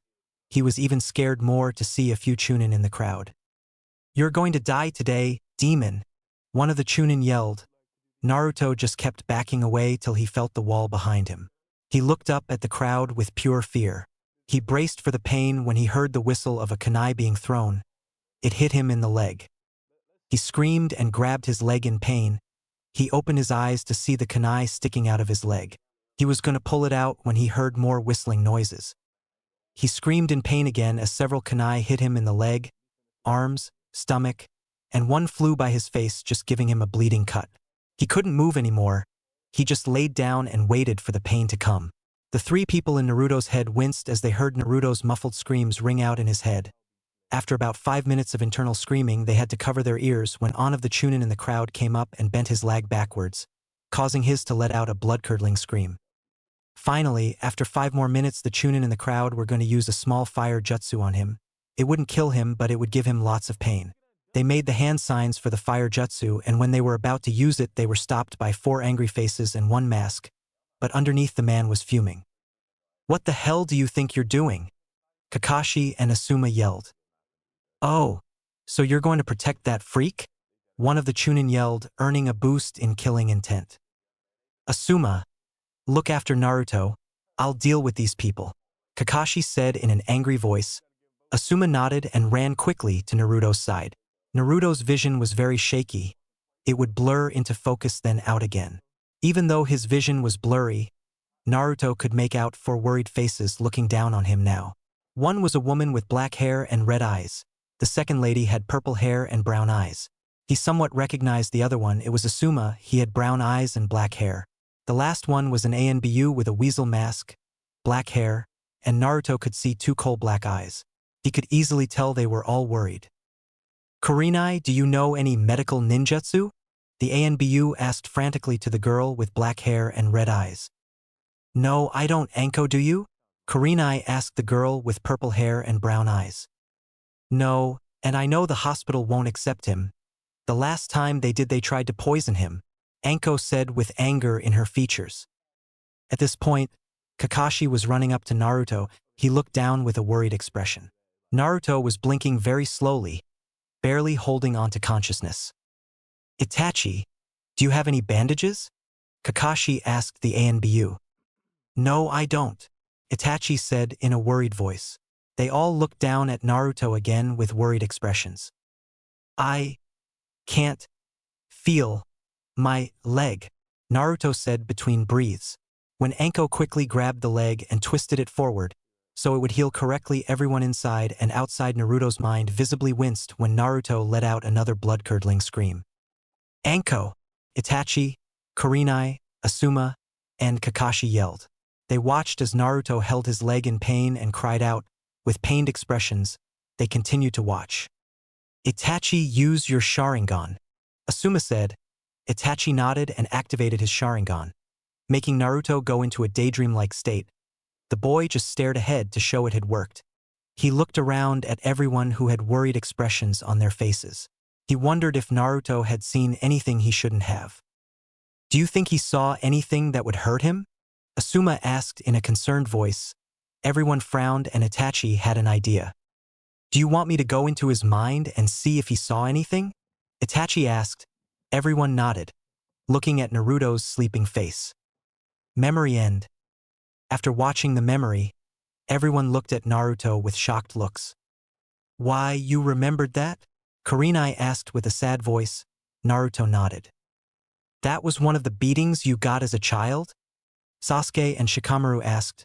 Naruto nodded and all the genin gasped in horror. "At least once a day to a week," Naruto said with a sad expression. All the genin looked at Naruto with horrified eyes. "How did you survive that?" Neji asked. Naruto looked back at the memory. "Sometimes I wonder that myself," Naruto said. They all continued walking until they felt the Kyuubi's chakra. They all froze in their spots. Kakashi nodded them forward and they all walked into a large room with a cage in the back. Hinata and Niji activated their Byakugans and jumped back. The N9 T-Tails chakra. It's so immense. Hinata said. Niji said the same thing but without the stutter. Naruto walked forward with widened eyes. He looked into the cage only for two red slit eyes to appear. He stood his ground and stared at the eyes. Then a claw flew through the cage. Naruto jumped back screaming. "Do not mess with me, Kit," the Kyuubi said. Everyone gasped. "Why, you're the Kyuubi," Naruto said in a frightened voice. "Yes, Kit, I am the Kyuubi, and I would eat you if this accursed seal wasn't in the way," Kyuubi growled out. Naruto jumped behind Kakashi in fear. All the genin were standing and staring at a scared Naruto. Then three figures came forward. The fourth Hokage, Madara Uchiha, and Nagato. Naruto gasped and jumped from behind Kakashi. "Who are you people?" Naruto yelled in fear, pointing at them. "Oh, is that any way to treat a family member? I am Nagato, little Naruto," Nagato said. Naruto looked at him in shock. What?" Naruto stuttered, not believing it. "And how is that any way to treat the person who helped you get the Sharingan?" "I am Madara Uchiha," Madara said. Everyone's eyes widened and Naruto fell on the ground with wide eyes. "Am I Madara Uchiha?" Naruto yelled in a horrified voice. The last person then stepped forward in front of Naruto, helping him up. "Hello, Naruto," Minato said. Naruto's eyes were threatening to explode. "Fourth Hokage?" Naruto said. Minato smiled. "Naruto," Minato said. Confusion took over Naruto's face. How do you know my name?" Naruto asked. Minato smiled. All the genin watched with wide eyes as Minato smiled. Naruto standing next to the fourth looking like a small version of him was scary for everyone else. "Because I'm the one who named you. Because the truth is, you are my son," Minato said. Tears ran down Naruto's face and he laughed like this couldn't be real. All the genin's eyes widened and their mouths dropped open. "Am my father?" Naruto said, still disbelieving. Everyone watched the scene with widened eyes. "Yes, Naruto, I am your father," Minato said. Then he was crumpled on the floor when Naruto punched him in the stomach. Everyone gasped. "Why would you want to seal the 9 tails inside of your own son? Do you have any idea what I went through because of that?" All the villagers looked at me in anger or fear. They even made their kids fear me and run away. "Why would you do that to your own son?" Naruto yelled, tears still pouring from his eyes. He then started to rub his hair like he was going to rip it out. All the genin watched with widened eyes and the jounin gained tears in their eyes. "Because you are my son, I trusted you could control that power. A parent's job is to have faith in their children," Minato said. Naruto's eyes widened as more tears continued to fall. Everyone else's eyes widened at what Minato's reasons were. "You trust me?" Naruto said slowly, then his eyes widened. "Wait a minute, then why is Madara Uchiha and Nagato in here? What are you doing here? How many things are sealed inside me?" Naruto said in a panicked voice. Minato just laid a hand on Naruto's shoulder. "That's a story you'll have to listen to. The truth behind the 9 tails attack on the hidden leaf," Minato said. Everyone sat down in front of him and listened as he sat and explained everything. "First, let's start with your mother. Have you had the birds and the bees talk yet?" Minato asked. Naruto blushed. "Dad," Naruto said. Everyone snickered. "I was just asking," Minato said with a laugh. Anyways, Kushina was due for October 10th. We were so happy to finally have a child, but there was one problem. A Jinchuriki's seal weakens during the pregnancy and labor process. Minato continued. Naruto gasped. "So mom was a Jinchuriki too?" Naruto asked. Minato nodded. "Yes, first Mito Uzumaki, wife of the first Hokage, then Kushina Uzumaki, your mother, then you, Naruto Uzumaki," Minato said. Everyone's eyes widened. "So I'm related to the first, second, and fourth Hokages, and I'm also the third person in our family to be a Jinchuriki?" Naruto said, astonished. Minato nodded and continued. "So, during the birth Kushina was taken away from the village, so if the Kyuubi broke out of the seal, we could stop it. When she had just given birth to you, the nurses were going to give you to your mother when they were killed by that guy over there. Minato said, pointing at Madara who was standing next to Minato. He just waved. He held you in his arms, kunai at your heart. He threatened to kill you if I didn't step away from your mother. Then Nagato came into view. He has the Rinnegan, so he brought Madara back to life when he died. It's an ability of the Rinnegan. Minato said. Nagato waved. Madara threw you into the air and tried to stab you. I used my signature jutsu and saved you, but he got your mother. I laid you in the crib at home and went to save your mother, but it was too late. The Kyuubi was extracted from her and she was inches from death. I summoned Gamabunta, a summoning from Jiraiya-sensei's summoning contract. I managed to get the Kyuubi, Kushina, and you away from the village before anyone else died. When we were in the middle of the sealing process, the Kyuubi tried to kill you with its claw. Kushina and me jumped in front of it and blocked you from being killed. We would gladly give our lives for our son. Minato continued before being cut off. You would have given your life for me?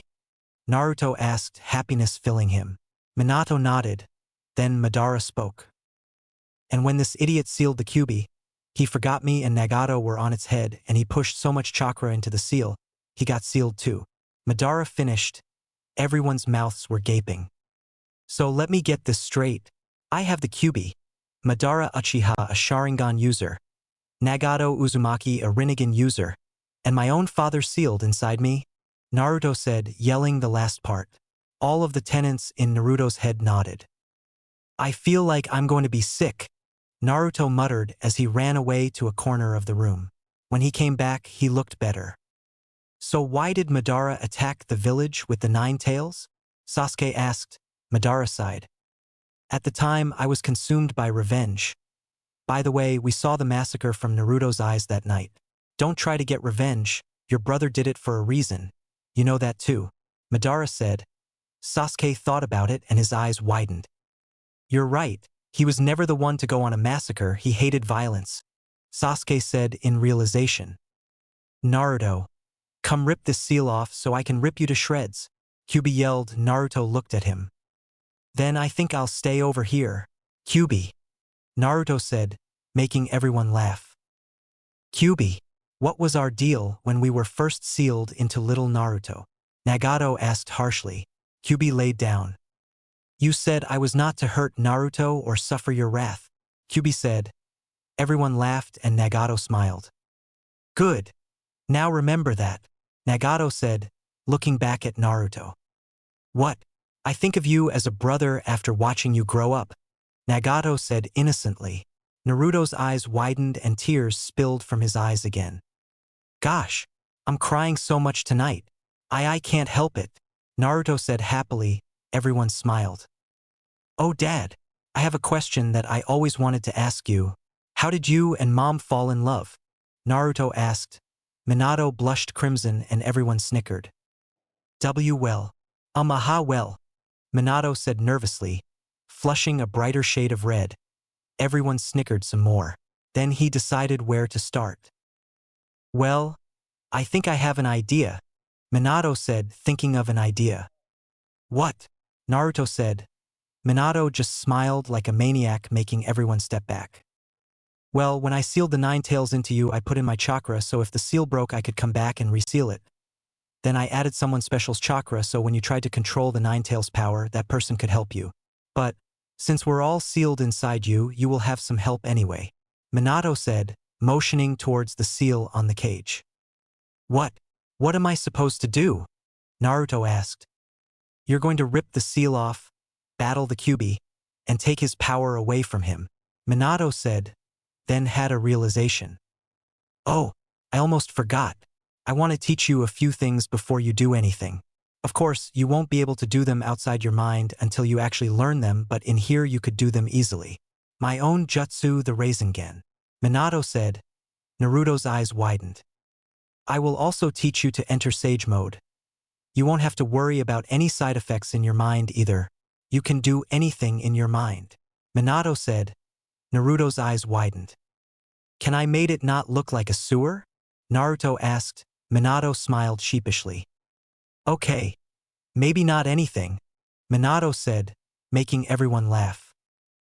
Okay, first, Gather chakra in your hand and make it swirl randomly. Imagine a small ball of swirling chakra. Like this, Minato said, making a Rasengan in his hands. Okay, Naruto said, making a ball of chakra in his hands identical to his father's.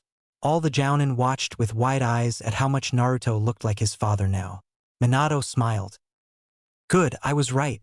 You can do any jutsu you please in your mind. If you have enough chakra, which won't be a problem for you, Minato said, smiling. Then he explained Sage Mode. Okay now, focus on energy in the environment, draw it in and keep it steady, Minato said, entering Sage Mode. His eyes went yellow like a frog's and got an orange coloring around them. /N, like Naruto's Sage Mode. Naruto did the same and got the same results. Everyone continued watching as Minato taught Naruto a few things that would help him in his fight. And Naruto, if you want a larger Rasengan, add nature energy to it. Good luck, Minato said. Everyone backed off to the side of the room, watching Naruto walk slowly up to the cage. He turned around. Dad? Are you sure he won't just eat me and be done with it? Naruto asked. Everyone chuckled and Minato nodded. Yes, he won't eat you, Minato said, gaining some small laughs. Okay, Naruto said, floating up to the slip that said seal on it. He ripped it off. Underneath was a spiral. He applied chakra to his fingers and turned the seal on his stomach, undoing the spiral. Kyuubi smashed the cage open with his claws and stepped out. He roared, sending Naruto flying. /N. The fight will be kind of the same. Since he can do anything in his mind, I'm gonna make him envision the jutsu and then make them happen in real life later. Like the Rasen Shuriken. Gah! He's so strong, Naruto yelled, covering his face from the powerful gust of wind. Everyone watched as Kyuubi summoned his chakra, making a compressed purple sphere. It shrank down and he appeared to eat it. He held it in his mouth before he opened his mouth and growled ferally, smoke billowing out. Then he opened his mouth wider and a beam shot out of his mouth, causing the floor rise up by force. The genin gasped at the power and the Jounin paled, recognizing the technique from 12 years ago. Tailed Beast Bomb, the Jounin yelled, shocking the genin as they watched Naruto just manage to get out of the way. The Kyuubi's 9 tails were waving around violently. Some of the genin were about to wet their pants. When they saw Naruto, they tried to keep their eyes on him. Naruto then entered Sage Mode. He jumped into the air and made a Rasengan with his clone and yelled, Sage Art! Super Giant Rasengan! Naruto yelled as he added chakra to it. It grew to the size of 3 of Kyuubi's tails. He pushed the giant Rasengan forward only for it to be blocked by 3 of Kyuubi's tails, causing large waves of water to fly into the air. Kyuubi growled fiercely and threw Naruto back, disabling his Rasengan. He roared so loud that the whole room shook. Naruto then dodged as multiple tails flew up, trying to stab at him. He continued to dodge until the Kyuubi's claw came on top of him, smashing him down and pinning him to the ground. So fast, Naruto thought, since they were all in his mind. Everyone heard the thought echo around the room. Kyuubi pinned Naruto to the ground and lowered his head to look at him with his large red slit eyes. Do you think you can beat me? Kyuubi said in his dark, evil voice, making everyone shiver. Naruto continued to squirm. Why would I break the seal otherwise? Besides, Naruto said as Kyuubi felt something grab one of his tails. We gotcha, Naruto yelled. The shadow clone under Kyuubi's claw poofed out of existence. Naruto flipped Kyuubi over on his back, with a yell of surprise from Kyuubi. What monstrous strength, Kurenai said. Minato nodded. It's from Sage Mode, Minato said. Everyone continued watching. Then they saw Naruto in the air with 2 shadow clones. They were making a normal Rasengan, then it turned into a shuriken. The feel of the chakra made the Jounin gasp. That feels like a strong wind affinity, Asuma said in shock. All the genin watched with widened eyes as Naruto prepared to throw it at Kyuubi. And now my newly imagined move made from my own chakra and not yours, Naruto yelled. Everyone's eyes widened when he said he just thought about it. Wind style, Rasen Shuriken, Naruto yelled. Everyone gaped as he threw it at Kyuubi. The explosion was so big that even Kyuubi was dazed. How did he do that? Kakashi asked. Minato watched with widened eyes. Well, I did say he could do anything in his mind, he just made a new jutsu that could be made it real life, but only by him, Minato said with shock pure in his voice. Do it now, Naruto yelled, his chakra grabbing onto Kyuubi's chakra. Kyuubi tried to get up and growled. You bastard, Kyuubi yelled. Everyone watched as Naruto continued to pull Kyuubi's chakra away. He's weakening. Now's my chance, Naruto thought. The thought rumbled through the sewers. Then to everyone's shock, Kyuubi growled and sent something red up the chakra. The red aura engulfed Naruto's chakra and he grunted, trying to hold on. Hatred, suffering, I want to kill, rumbled throughout the room. Naruto gasped. What? Naruto yelled, trying to pull on the chakra. Then eerie voices rumbled throughout the sewers. Help! I hate all this. It's not going to work anyway. I'll get revenge. Naruto grabbed his head with one hand. What is this? Naruto thought. The thought rumbled through the sewers. He continued holding his head. His chakra started to flow away and towards Kyuubi slowly. Naruto, don't give in. That's what Kyuubi wants. Nagato and Minato yelled. Everyone continued watching. Naruto, some of the genin yelled. Naruto continued holding his head. Naruto's sage mode faded away and Kyuubi leaned up slightly. You cannot control my power. You are just a small portion of my hatred, Kyuubi said. Naruto started to pant and his eyes widened as he heard past remarks rumble through the sewers. Is he the one? Get lost. No one will ever respect someone like you. Get lost. Get lost. Get lost. Get lost. Just go away. Everyone gasped. They realized these were memories Kyuubi was sending back at Naruto from his past, trying to make him give in. Go away and disappear, Naruto said with a pained voice. Everyone saw one of Naruto's eyes turn red with a slit, like Kyuubi's eyes, and black in the whites of his eyes. It looked absolutely demonic to them. Everyone then watched with wide eyes as the sewer melted away and they were in a shining gold room. They then heard a soft voice. It's all right, you can stay right here. Naruto opened his eyes to see a fiery red-haired woman with dark blue eyes looking at him. Naruto, Kushina said. What are you doing here? Naruto said, staring at the woman. Everyone else noticed that the two didn't seem to notice them, so they just stayed put and watched. And how do you know my name? Naruto asked. Oh yes, that's right.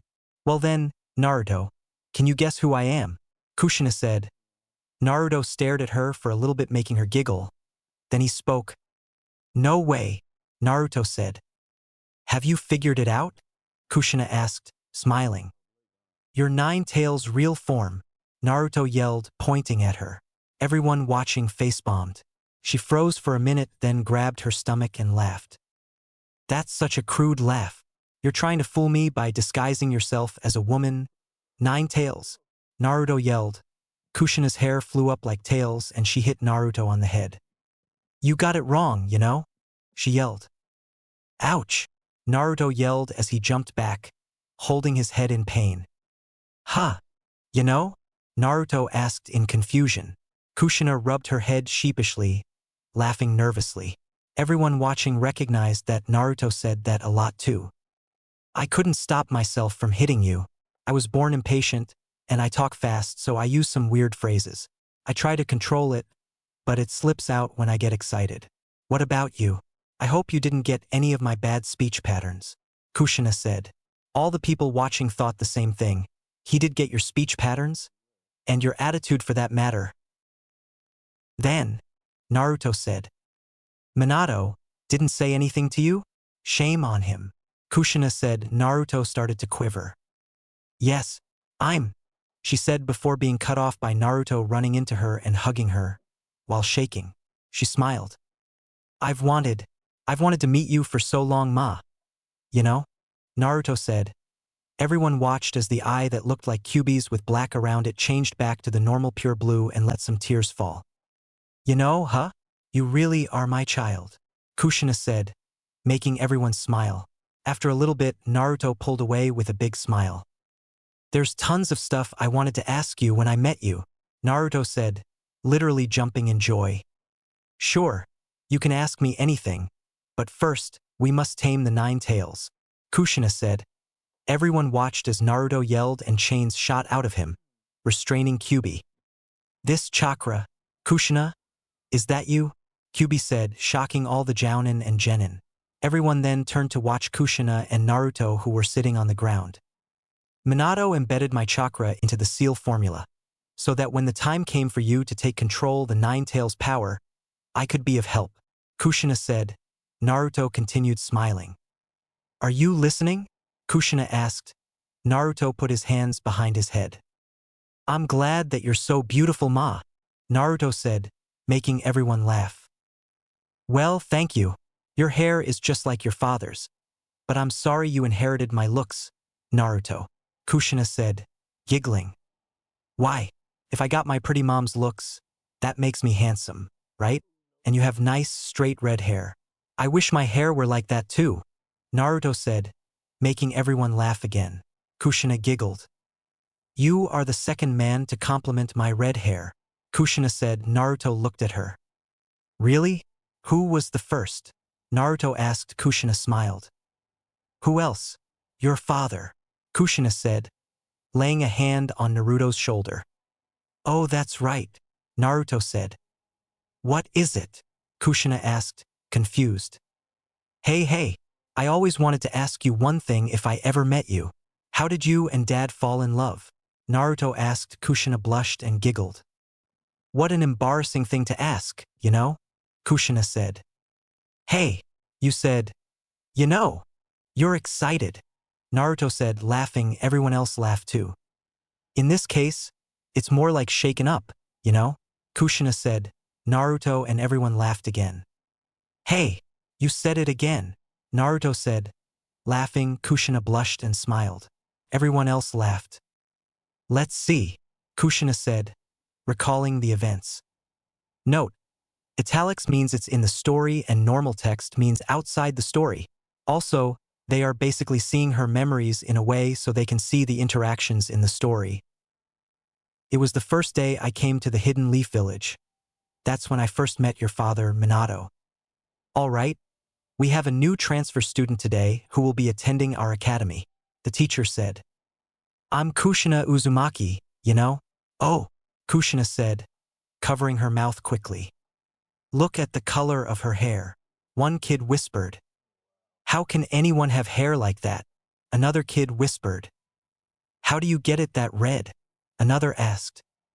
Her hair's really weird, a different kid whispered. I wouldn't even date hair like that, another kid said. Hey, be quiet. Settle down, the teacher said. I'm going to become the village's first female Hokage, Kushina yelled. Then 12-year-old Minato stood up. I want to become a great Hokage who will be admired by everyone in the village too, Minato said, smiling. A Hokage who is admired by everyone in the village, huh? Naruto said. Everyone smiled. Okay, now I see a huge resemblance. He is so much like his parents it's unbelievable, Sasuke said. Everyone nodded. Back then, he wasn't very manly and didn't look too dependable. So I didn't take Minato seriously or believe for a minute that he could become a Hokage, Kushina said. Naruto looked confused. Why not? Dad looked so strong, Naruto said. You're right, but back then, I was very young and ignorant, Kushina said. Then she giggled, confusing Naruto. But I sure was arrogant, having moved from another village and announcing that I was going to become the Hokage. After that, I started getting teased by the boys. They nicknamed me, Kushina said, trailing back into the story. Tomato. From now on we're gonna call you Tomato. You have a fat, round face and red hair. Just like a tomato, one boy said. As if a tomato can become the Hokage, another said. I hate tomatoes, the first boy said. Me too. I never eat it in my salad, another boy said. A tomato that everyone hates can never be accepted as Hokage, the first boy said. All of them laughed. So that's it. I'll bet it was Dad who protected you from those bullies, Naruto said. Everyone but Minato thought so too. No, you dead wrong, Kushina said, cracked her knuckles making Naruto and everyone else flinch. Tomato, I grudgingly accepted being called that name. It was embarrassing, but it fit me perfectly, Kushina said, trailing back into the story. You're getting redder and riper. It's the tomato festival. It's time to harvest, one boy said. Pulling Kushina's hair, Kushina grabbed his hand. Who are you calling tomato? Now you listen. I hate tomatoes too, you know? Kushina yelled. Throwing all the boys around the room, she jumped on one and started to punch him. Keep calling me tomato and you're going to get it, you know? Kushina yelled, punching the boy harder. She turned and saw Minato and another boy laughing. What are you laughing at? Kushina yelled. Minato jumped and turned quickly, looking at her out the corner of his eyes. I always beat those bullies at their own game and turned them into smashed tomatoes, Kushina said, cracking her knuckles again. The girl with the long red hair who beat the boys half to death. As expected, I was stuck with a new nickname, the Red Hot Habanero, Kushina said. All the Genin's eyes widened as they remembered the name from class. The most fearsome kunoichi in Konoha was Naruto's mother. Kiba and Shikamaru were always saying that mothers are really scary. They were right. Naruto's thought echoed through the sewers. All the Jounin and Genin laughed as Kushina looked at Naruto then went on. Always fighting. Of course, I always won these fights as the Red Hot Habanero. But, Kushina said, going back to the story. A kid from my class walked out from behind a tree. Behind him he had his Genin older brother. Are you the one always making my kid brother cry? The brother asked. That's because he's always messing with me, you know? And he's such a wimp, Kushina yelled. The boy looked away. I'm a Genin. Cool. Huh? I have to teach anyone who bullies my kid brother a lesson, he said, cracking his knuckles. We were jumping through the tress and he threw a real kunai at me. I turned on him and clothes pinned him in the neck. Turned out he did a substitution and he grabbed my hair so I couldn't run. You can't even recognize a substitution jutsu? You're still just a kid. Your hair's so red, and it's stiff like thread. Hair like this is ugly, his brother said. The kid from Kushina's class walked up and laughed in her face. Serves you right. The boy laughed before gasped at Kushina who was crying. I don't like my hair either, Kushina yelled. Breaking out of the boy's grasp, she then proceeded to beat him up. But, even with hair like this, I'm still me, Kushina yelled, beating up the Genin. The little brother ran away screaming. The Red Hot Habanero. Outsider. Like an outsider could become the Hokage, the brother yelled, leaving. Kushina looked up and saw Minato in a tree. Not going to help an outsider? You agree with them too, don't you? Kushina yelled. Minato said, before Kushina ran away crying. Why did I ever say I wanted to become Hokage? Kushina thought. I used to hate my hair, but a certain incident changed the way I felt about my red hair, Kushina said. A certain incident? Naruto asked. Kushina continued. I'm home. Is anyone home? Kushina called, stopping and looking in the kitchen. Then she saw a few ninja rise out of the shadows. She gasped and ran. Someone, help me, Kushina yelled, running until she was caught. I have a special kind of chakra. Because of that, the hidden cloud kidnapped me. Was it the 9 tails they were after? Naruto asked, shocking Kushina. How? Kushina asked. Naruto smiled. Dad told me, Naruto said. Kushina nodded. Yes, I have chakra to suppress the Kyuubi, and I also was the Kyuubi's Jinchuriki before you. They wanted that too, Kushina said, then continued. Kushina fell over and they ninja pull on the binds holding her. Hey, get up, one of the ninja said. At that time, in order to leave a trail behind as I was being taken away, I cut off pieces of my hair and dropped it, without the enemy knowing. But since I was an outsider, I didn't hold out any hope that someone would come to rescue me. We had come to the edge of the border, and I thought it was all over. Behind her, the 3 ninja were killed one by one. She just kept walking, not registering what was going on. Minato dropped in front of her. Are you hurt? Someone asked. Kushina looked up as the moon lit up the dark. Minato was a few feet in front of her. I came to save you, he said, smiling. She smiled, then fell to her knees. He rushed and caught her before she was on the ground. You'll be all right now, Minato said, picking her up bridal style. Hey, wait a minute, Kushina said. Minato jumped into the air, the moon illuminating the night. Kushina looked at his smiling face, then at his hand. In his hand were a few strands of her hair. That's, she said disbelievingly. Your hair is beautiful, so I noticed it right away, Minato said, smiling. Kushina looked away. But you always ignored me, Kushina said. Because I know that you're strong in body and in spirit. But this is a fight between two villages. This is different from your other fights, so, Minato said, landing on a tree. So, Kushina said. Minato smiled. I didn't want to lose you, Minato said. Kushina's eyes widened. The girl Genin listening let out awes at how sweet Minato was. Even if I'm an outsider? Kushina asked. Minato looked puzzled. Why do you say that? You live in the Hidden Leaf Village, so you're one of us, Minato said. At that moment, Minato was a great ninja in my eyes. He was the man of my dreams. He changed me. This red hair I used to hate brought me the man of my destiny. And it became the red thread of fate. After that, I learned to love my hair. And I fell in love with Minato. Naruto smiled many different smiles. No one could tell what he was thinking now. But they knew he was happy. Only men who compliment my hair get to hear these precious words from me. Naruto, will you accept them? Kushina asked. Aha! Naruto nodded with a large smile. I love you, Kushina said. Naruto's face turned to shock. Then he looked around, his smile getting bigger. Everyone felt joy with him. Kushina then poked Naruto on the chest.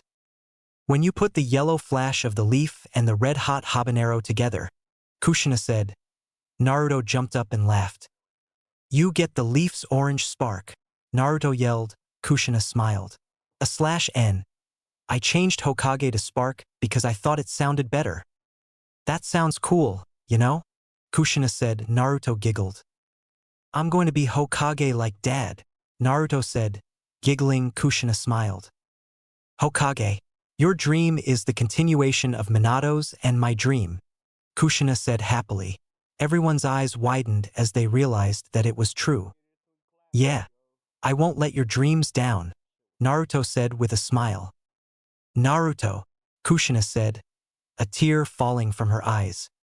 But before that, Naruto said, looking back to where Kyuubi was. Then they were all back in the sewer. Kyuubi growled and looked at Naruto. Kushina's soft voice echoed through the sewers. I love you. What is this? I feel so calm. Naruto's thought rumbled through the sewers. I love you. I feel so happy. Naruto's thought rumbled through the sewers as he opened his eyes. He yelled in determination. Damn you, Kushina, Kyuubi said. Everyone watched with wide eyes as Naruto shoved the Nine Tails' hatred back with a yell. My chakra that's suppressing the Kyuubi won't last much longer. This is your chance to do it, Kushina said with determination. All right, Naruto said with sheer determination in his eyes. Multi-shadow clone jutsu, Naruto yelled, making lots of shadow clones. You brat, Kyuubi yelled, trying to rip away Kushina's chakra chains. Go, Naruto yelled. All the Narutos ran forward. Kyuubi ripped off the chains. Just as I thought. He's really strong, Kushina said. All the Narutos started to make Raisengans. Take this, they yelled. Kyuubi roared, shaking the whole foundation of the room. All the Narutos jumped into the air. Rasengan Super Barrage, Naruto yelled. Kyuubi slashed at all the clones. Don't underestimate me, Kyuubi yelled. I can keep going, you know? Kushina said, making the remaining chains on one of Kyuubi's legs pull out from under him and trip him. Kyuubi fell over onto his back with a roar of outrage. Here, Naruto said, entering Sage mode. All the remaining Narutos entered Sage Mode and made their Razengans about as big as Kyuubi's head times 2. Everyone watched with widened eyes. It was so bright it almost looked like the sun, but they could still stare into it. About 70 enormous Razengans were threatening to hit Kyuubi now. Kyuubi's eyes widened from shock. Sage Art. Massive. Rasengan Barrage. All the Narutos yelled in Unshin, echoing throughout the sewers like 70 bullhorns taped together. All 70 Razengans hit Kyuubi and sent him flying back, smashing into the cage with a thundering thud. Then one Naruto came running at him with a Rasen Shuriken in hand. One more round, Naruto yelled. Wind Style. Rasen Shuriken. Naruto yelled, hitting Kyuubi in the face, pinning him against the cage. All the Naruto clones grabbed Nine-Tails chakra. Naruto held the jutsu as long as he could, keeping Kyuubi stunned at the power behind it. What kind of power at this? Kyuubi yelled, getting smashed against the cage more. Everyone watched how the tables had turned. Pull! All the clones yelled, pulling on the chakra. Naruto was still holding the jutsu. Get out! Naruto yelled. Kyuubi went flying back more, into the cage which was now not there because of the force. You did it! You pulled the Nine-Tails chakra out. Kushina said. All the clones disappeared and another version of the fox appeared. It was his chakra. Everyone watched with wide eyes as it all seeped into Naruto's chest. When it was done, Naruto was glowing orange and yellow, markings all over his skin and flames rolling off of him. Kyuubi sat up. He now looked like he hadn't eaten in months. Naruto looked at himself. This is the Nine-Tails, Naruto said. Kyuubi glared at him angrily. Naruto, you, Kyuubi said. Naruto looked up with slight fear in his eyes. You have infuriated me, Naruto, Kyuubi yelled, his tail sticking into the air. He made a tailed beats bomb the 7 times the size of himself. Everyone gasped. The Nine-Tails was so strong. You still have that much power, Naruto said with shock in his eyes. Kyuubi pushed so much chakra into the attack that his tongue rolled back and his eyes paled out slightly. You really are amazing, Naruto said, twisted the seal on his stomach. Red fences fell down, pinning all 9 tails and then the rest of Kyuubi. The tailed best bomb fell to pieces. This is the 6 paths? Kyuubi said in a confused tone. Then 2 large red gates closed, the spiral of the seal winding back up. The cage darkened so only one glowing, blood-red slit I was showing. You watch out, Naruto, Kyuubi said, closing his eye. The cage was pitch black. I'm sorry, Kyuubi, but I'll make it up to you, so just hang in there for a little while. Naruto's thought rumbled through the sewers. He turned and walked up to the shocked spectators. They all had looks of pure shock, even Minato, Madara, and Nagato. What? Naruto asked. They just gawked at him. He looked at himself and giggled. Oh right, I'll call this Nine-Tails chakra mode, Naruto said happily. Then he stopped using Kyuubi's chakra and returned to normal. Naruto? Did you seriously just beat the Nine-Tails? Kiba asked. Naruto smiled. Sure, in my own mind, Naruto said with a laugh. Everyone just stared at him in shock. Naruto?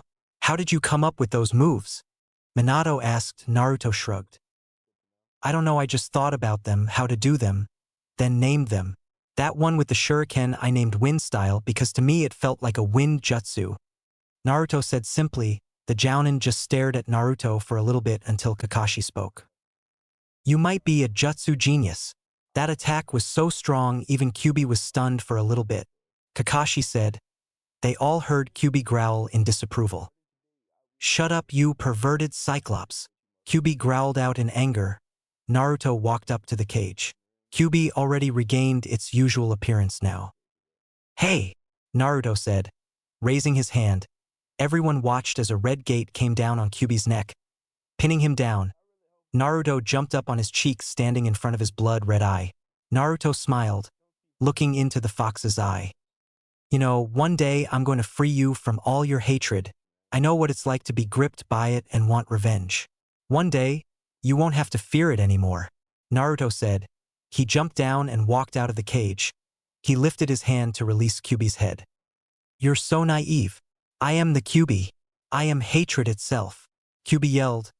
Naruto just turned with a smirk. Well then, that's okay. I'll still take your hatred away one day, Naruto said. Kyuubi snorted in amusement and Naruto walked towards everyone else. Everyone had looks of shock written on their faces. /N. Just because Naruto mastered hatred doesn't mean he won't get angry, he just won't hold grudges too long. I thought I would make his parents help him conquer hatred when he met them so he won't exactly hold grudges. But he can get angry and have a blind rage. Then, Naruto heard splashing behind him. He turned and saw Kushina coming up to him. Naruto, you did it. You pulled the Nine Tails chakra out, you know? She yelled. Naruto laughed and hugged her. Then her look turned grim.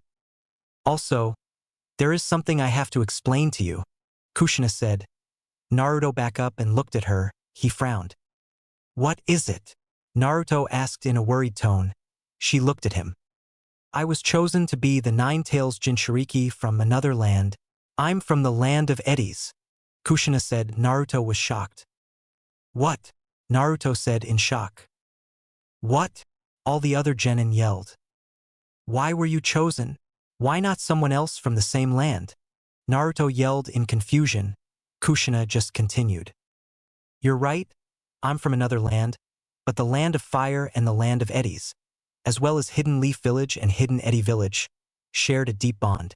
The Senju clan of the Hidden Leaf and the Uzumaki clan of the Hidden Eddy were distant blood relatives.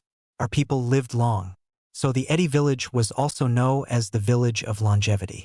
And we specialized in sealing jutsu, Kushina said, shocking all the Jounin, Genin, Madara and Nagato.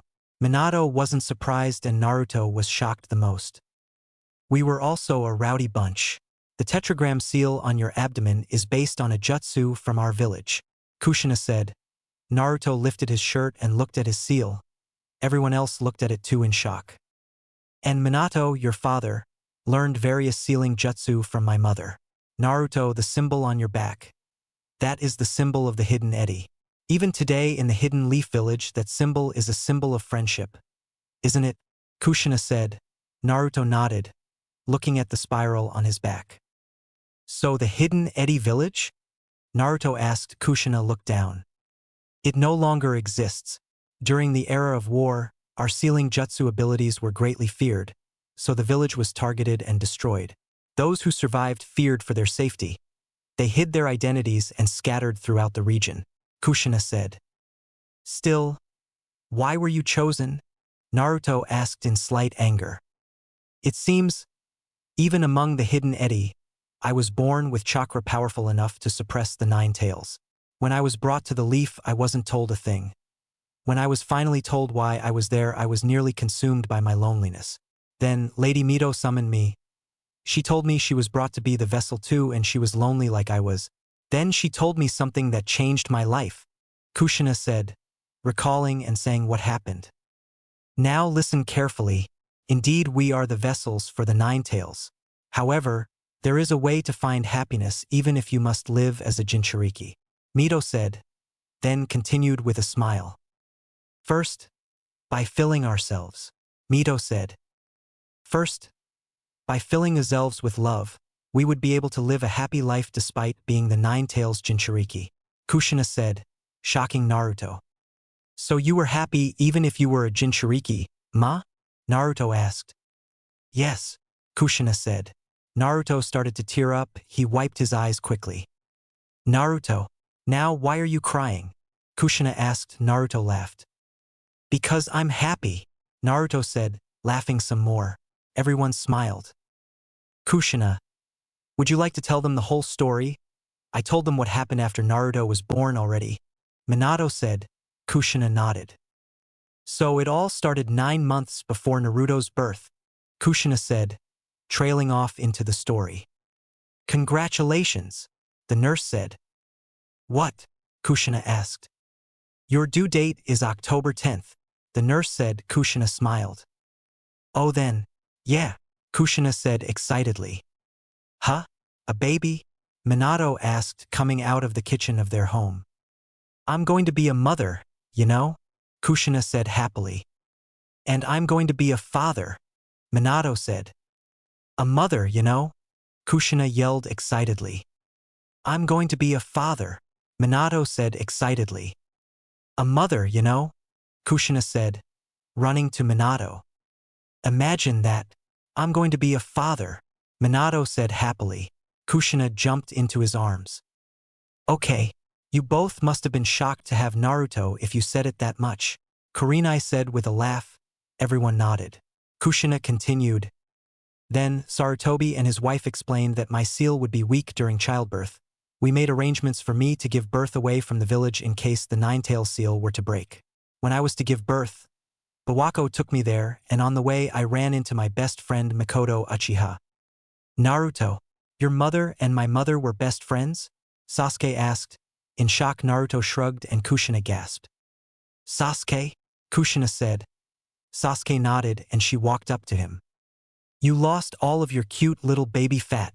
You were so cute back then, Kushina said, poking and prodding Sasuke's cheeks to the amusement of everyone else. She sat down and continued. Oh, was it a girl? Kushina asked, looking at a baby Sasuke. It's a boy, Makoto said. You thought I was a girl? Sasuke asked in a disbelieving tone. Everyone else laughed. So cute. What's your name? Kushina cooed, blushing. Sasuke, Makoto said, smiling. Oh, you named him after the father of the third Hokage, Bawako said, smiling. Yes, that way he'll grow up to be a strong shinobi, Makoto said. You're going to be giving birth soon too, right Kushina? Makoto asked. Kushina nodded. Well, you should pick out a name in advance, Makoto said, smiling. I already have. His name will be Naruto, Kushina said, patting Sasuke on the head. You and Naruto will be classmates, so get along and be friends, okay? Kushina said to Sasuke. By the way, does it really hurt? Kushina asked. Makoto laughed. So there's actually something that scares you, Kushina? I'm surprised, Makoto said with a laugh. Let's go, Kushina. Your birth is to be kept a secret, and if your labor pains start, don't cry out, Bawako said. After we were in the barrier away from the village, I went into labor. It hurts, you know? Kushina yelled in pain. Minato tried to focus on the seal but couldn't because of Kushina's pained cries. Kushina, is she all right? Minato asked. Bawako nodded. Yes, now focus on the nine-tails seal, Bawako said. Minato nodded. Hang in there, Kushina, Minato said with worry. Hang in there, Naruto, Minato said with worry. Stay put, Kyuubi, Minato said. And that's about it. Before Madara came into the picture, Naruto was in the world for 5 seconds before he was almost killed 2 times that night, and apparently ever since, Kushina said with anger. Naruto looked horrified. He jumped up from the floor and yelled. What? 5 seconds before I was almost killed the first time? Naruto said in complete shock, Sharingan flaring due to his emotions being too intense. When he calmed down, his Sharingan went away. Everyone looked at him and sighed. Wait a minute, Naruto. How do you have the Sharingan? Shikamaru asked. Naruto shrugged. Minato chuckled nervously. Ask that guy over there, Minato said, pointing at Madara, who put his hands up in a placating manner. He turned on Minato. You told me he needed it sped up right then and there, Madara said. Minato sweat dropped. So Madara gave Naruto the Sharingan. Okay then, Shikamaru said, getting a nod from the Jounin. Nagato? Whose side are you on? Madara asked. Nagato's eyes widened and he walked over to Naruto and whispered in his ear. Do you think you could get them to knock it off? They do this whenever they disagree, Nagato whispered. Naruto smiled evilly and walked in between the two fighting people. They shivered at his evil grin and the glint in his eyes. You should both know not to argue in front of me, Naruto said in his best attempt at a menacing tone. He slapped his hands together and entered Nine-Tails chakra mode. He spread his arms and slammed Minato in one corner and Madara in another. Then he released the mode. You can't die in a seal, so I put you both in a timeout. Dad said I could do anything in my mind. Naruto said with an evil smirk. Everyone burst into laughter. Oh my gosh, Naruto, Nagato said, holding his sides as he laughed. Minato and Madara came back to the group with smirks. Then Minato looked outside through Naruto's eyes. I think it's about time you left. It's been about 2 hours now, Minato said. Everyone nodded and Ino prepared to release the jutsu. Naruto ran and hugged Kushina before her chakra faded, and then he hugged Minato, who would stay for sure. Remember, some people in this world will want this power for their own benefit, Minato said, poking Naruto's stomach. Naruto nodded in understanding. Remember, I believe in you. Don't give up on your dream of becoming Hokage. Also, Jiraiya of the Sannin is your godfather. When you see him peeping, kick him for me. And remember, Minato said, if you put the yellow flash of the leaf and the red-hot habanero together, you get the, Minato said, letting Naruto answer it. You get the orange spark, Naruto said. Everyone smiled. The name did fit him. Maybe they would get him a cape that says that, like Minato's fourth Hokage cape. Ino started to release the jutsu. Everyone was fading from Naruto's mind, but 3 more words were heard before they were back in the clearing. I love you, Minato said. Then everything faded. They were back in the clearing. They looked around to see a smiling Naruto. They all smiled as he started to jump around in happiness. And the 9 Tails explains where he got all of his stamina, Chuji said. Sitting on the ground in exhaustion, everyone followed his example. They sat there for a few minutes, resting while Naruto ran around, completely full of energy. Okay, even with the Kyuubi, I still question if his stamina is even possible, Sasuke said. Everyone nodded, watching Naruto run around some more. After a little bit, they all walked back to Tezuna's house, everyone talking about what just happened when Kakashi had an idea. Naruto, can you enter that chakra mode and try running? I want to see how fast you can go, okay?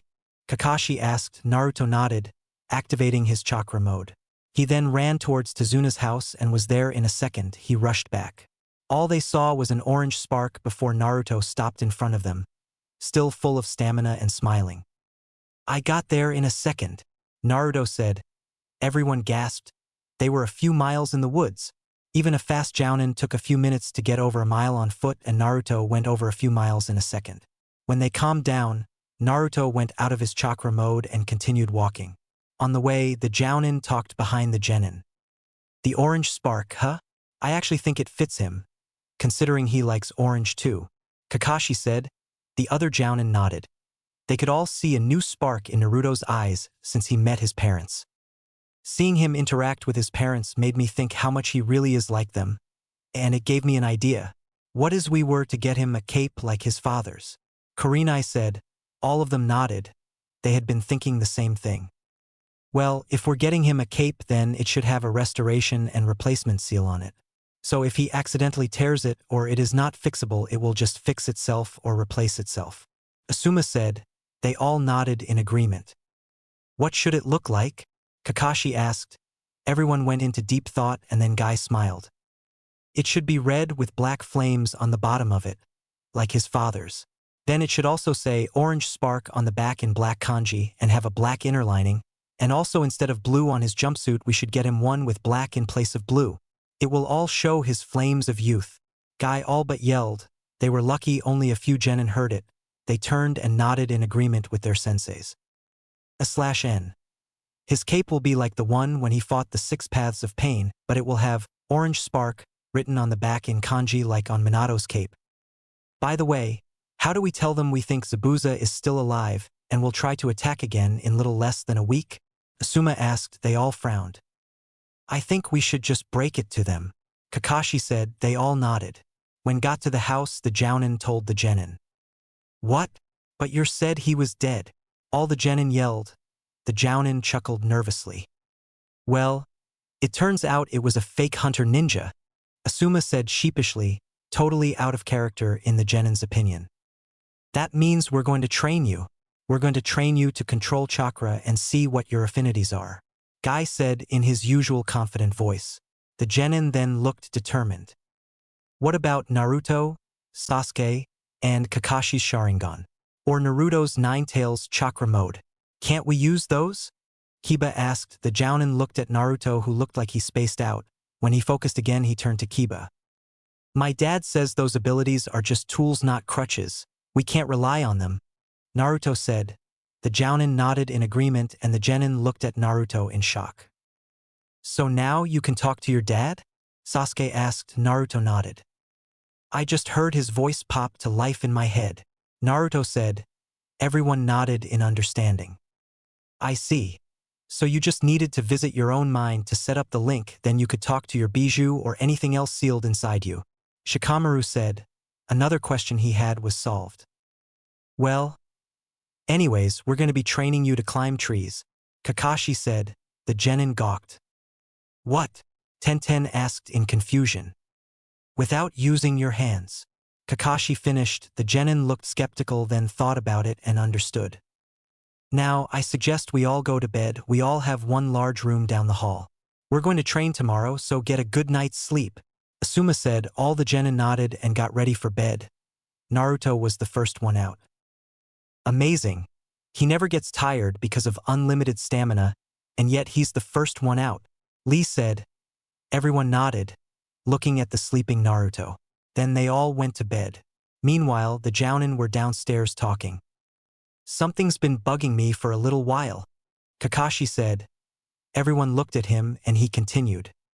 In Naruto's mind, Kushina said that the Uzumaki were related from the Senju, and both those clans have large amounts of life energy. When I was in ANBU, I was exploring one of Orochimaru's layers where he tried to fuse Hashirama's DNA with children to get the bloodline back into existence. They usually didn't make it because they didn't have enough life energy to support Hashirama's life energy stored in his DNA, Kakashi said. They all thought about it and their eyes widened. Do you really think there's a chance, even if small, that he has Mokuton? Asuma asked. Kakashi nodded. First Kyuubi, then the Sharingan, and now possibly Mokuton? I think it's highly unlikely, Kurenai said. Kakashi shrugged. I wouldn't say so. Naruto is the most unpredictable ninja in the village, Kakashi said with a chuckle. Okay, but I still think it's unlikely, Kurenai said. Then they all went to bed. The next day. Okay. Time to walk up a tree. Focus your chakra to your feet and walk up the tree. Mark your progress with kunai, Kakashi yelled. All four Jounin were sitting on a branch watching the Genin try to walk up the tree. Most of the Genin got 1/4 of the way to 2/4 of the way, even Lee, who just ran up since he couldn't use chakra, till they saw Naruto. Naruto focused chakra in his feet and ran at the tree. He took one step on the trunk and it exploded under his feet, throwing him back to skid on the ground. Ouch, he said, sitting up and looking at the exploded tree like everyone else. Everyone then looked at him. Kakashi thought some advice was in order. If you put too little chakra on the tree, you'll fall. Put too much and that happens, Kakashi called. Naruto nodded and took on a thinking pose. Then he had that bingo look that only some people saw. When you saw that, you would know he had an idea. So my feet stick to the tree if I get it right no matter where I am on the tree? Naruto asked. Everyone got confused looks but nodded. They watched as Naruto activated his Sharingan and watched his feet. He walked up and lay down, putting his feet against the tree, and he focused Sharingan active. They watched him for 5 minutes before he smiled. He then walked all the way to the top and everyone gasped. How? Was all the Jounin could say before Naruto jumped down and explained. If I sat and tested my chakra against the trunk on the ground, then memorized the amount with my Sharingan, then I could remember the amount and practice till I mastered it, Naruto said. Everyone was shocked. Then the Jounin and Shikamaru walked over to a tree and hit their heads against it multiple times, muttering, Baka, Baka, Baka, Baka. Naruto just stood there till they all walked back. I can't decide if you're a genius or you just have your moments, Shikamaru said, walking to a tree and trying what Naruto did without the Sharingan. It even worked without it. Shikamaru then walked up the tree all the way to the top. Everyone else did the same. They mastered it by nightfall.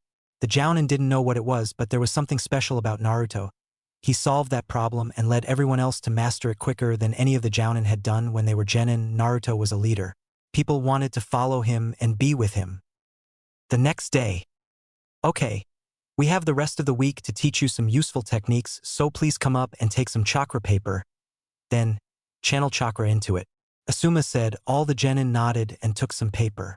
Each of them were pretty normal till it came to Sasuke and Naruto.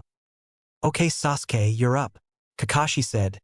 Sasuke walked up and took the paper. He channeled chakra into it. One side burned and the other crinkled. Oh, you have fire and lightning, those are strong in battle, Asuma said. Sasuke nodded and walked away. Okay Naruto, come up and channel chakra into the paper, Kakashi said. Naruto walked up and took the chakra paper. He channeled chakra into it and it split into 4 pieces and fell to the ground. Huh, it looks like wind, Kakashi said before being cut off. It's burning, crinkling, crumbling, moistening, Sakura, Sasuke, Neji, and Lee said in order. The Jounin looked down and their eyes widened. Naruto, could you do that again, please? Asuma asked. Naruto nodded and took another paper. The same thing happened. The Jounin held up a finger motioning for them all to wait a moment. They walked to the side of everyone. How? No one's ever had all 5 affinities and certainly not a normal genin, Kurenai said. They all nodded and looked at Naruto then turned back. Well, whoever said Naruto was your average genin? Kakashi asked. They all nodded. It appeared wind was his normal or primary affinity. The fire is probably from Madara, the lightning from Nagato, and the water and earth. I'm starting to believe Kakashi about the Mokuton theory, Asuma said. Everyone nodded but Kurenai. I refuse to believe anyone can have multiple bloodlines, Kurenai said, crossing her arms. They all frowned and looked at Naruto, who was looking at them in confusion. They motioned him over. He walked up to them. What is it, Kakashi-sensei? Naruto asked in a worried tone. Everyone just stared at him for a little bit then spoke. It's not bad, but did you know that you have all 5 affinities? Guy asked. Naruto's eyes widened. What? Naruto asked in astonishment. They all nodded. The Kakashi spoke. Don't let it go to your head. Like your father said earlier, it's a tool, not a crutch, Kakashi said. Naruto nodded in understanding and walked back to everyone else. The Jounin watched him and sighed. So, what do we teach them first? Kurenai asked. They thought about it and realized something. Wait a minute. Naruto's the only one with wind style, so he'll need to be privately trained and Asuma needs to train his own team. Kakashi said, thinking. Maybe we could teach them water and earth jutsu first? Asuma suggested. They all nodded. For the rest of the day, all the genin learned different earth and water jutsu. Naruto ended up mastering every one of them, making everyone give it their all. The Jounin were confused. Naruto had the lowest scores in the class and yet he was mastering every jutsu like a sponge. He never even had his Sharingan active unless it was measuring his own chakra. They decided he was a hands-on kind of person. They were right. Dang it. Every jutsu we throw out he learns it. He's like a sponge that just keeps absorbing. Asuma said. All the Jounin nodded. Then Kakashi had an idea. Maybe he's just like his father that way, more hands-on. I know Minato-sensei was always training for new jutsu like that, not just reading about them, Kakashi said. They all nodded and let it go. Naruto seemed to be more determined ever since he met his parents. He trained and worked harder, probably to make them proud. I think it's a good thing we only gave them 2 water and earth jutsu. If they get too strong too fast, they'll get arrogant and lose future battles. Naruto mastered it all, so maybe we can make him read some books for smarts, Kurenai said. They all thought about it and nodded. He does need more brains in his head. Maybe we can make his shadow clones red with him, Kakashi said. They all nodded. 5 days later. Stuff has gone differently. Naruto's father helped Naruto to understand precious people, and he never met Haku. Naruto and his clones had been trying to read the books the Jounin gave him for 5 days now. He was about 3/4 done with the Taijutsu book and they were all going to guard the bridge today. A week had gone by and the Jounin were expected Zabuza to make his move today. They were walking to the bridge when the Jounin felt a familiar chakra signature. It was Zabuza. They continued on to the bridge to find all the workers on the ground. What happened here? Tazuna asked. All the genin circled around him in a protective circle. Then Zabuza and the hunter ninja appeared out of the mist that covered the bridge. Back for round 2, Zabuza? Kakashi said. All the Jounin next to him got into fighting stances. I guess you could that. But I won't lose this time, Zabuza said. Then Sasuke stepped forward. That hunter ninja is my opponent, Sasuke said, looking at the masked person. Zabuza chuckled. Oh, Haku, it looks like you have a rival, Zabuza said in an amused tone. Kakashi had an idea. This is Sasuke from the Uchiha clan, Kakashi said. Zabuza's eyes widened. Then he has the Sharingan too. Haku, are you up for this? Zabuza asked. Haku nodded. Sasuke charged at Haku and they got into a weapon fight. Senbon versus Kunai. Sasuke got knocked back and Haku made a hand sign. Secret jutsu. Crystal ice mirrors. Haku yelled. Ice formed around Sasuke. He tried to burn it with a fireball, but it didn't work. You'll use something hotter than that to burn through this ice, Haku stated. She started to pelt Sasuke with Senbon. Naruto didn't have any jutsu strong enough to attack the ice though. He made a shadow clone stay outside while he jumped in for Sasuke. He was pelted in the leg and couldn't move. Gah! Damn it! He yelled. His shadow clones was hit with something and dispelled. Naruto, can you move anymore? Sasuke asked. Naruto shook his head. His leg was so numb he wasn't even sure if it was even there. Damn it! Can you use Ninetales chakra mode to run through? Sasuke asked. Naruto frowned and shook his head. Haku gasped in fear at the word Ninetales. Is there any way you can use your wind nature to amplify my fire? Sasuke asked. Naruto frowned. No, they never got around to that, Naruto said. Sasuke cursed. Then what do we do? Sasuke asked. Naruto thought and came up with nothing. We have to endure it till someone can help us. We can fight a little, but if we move too much we'll run out of energy to keep fighting, Naruto said.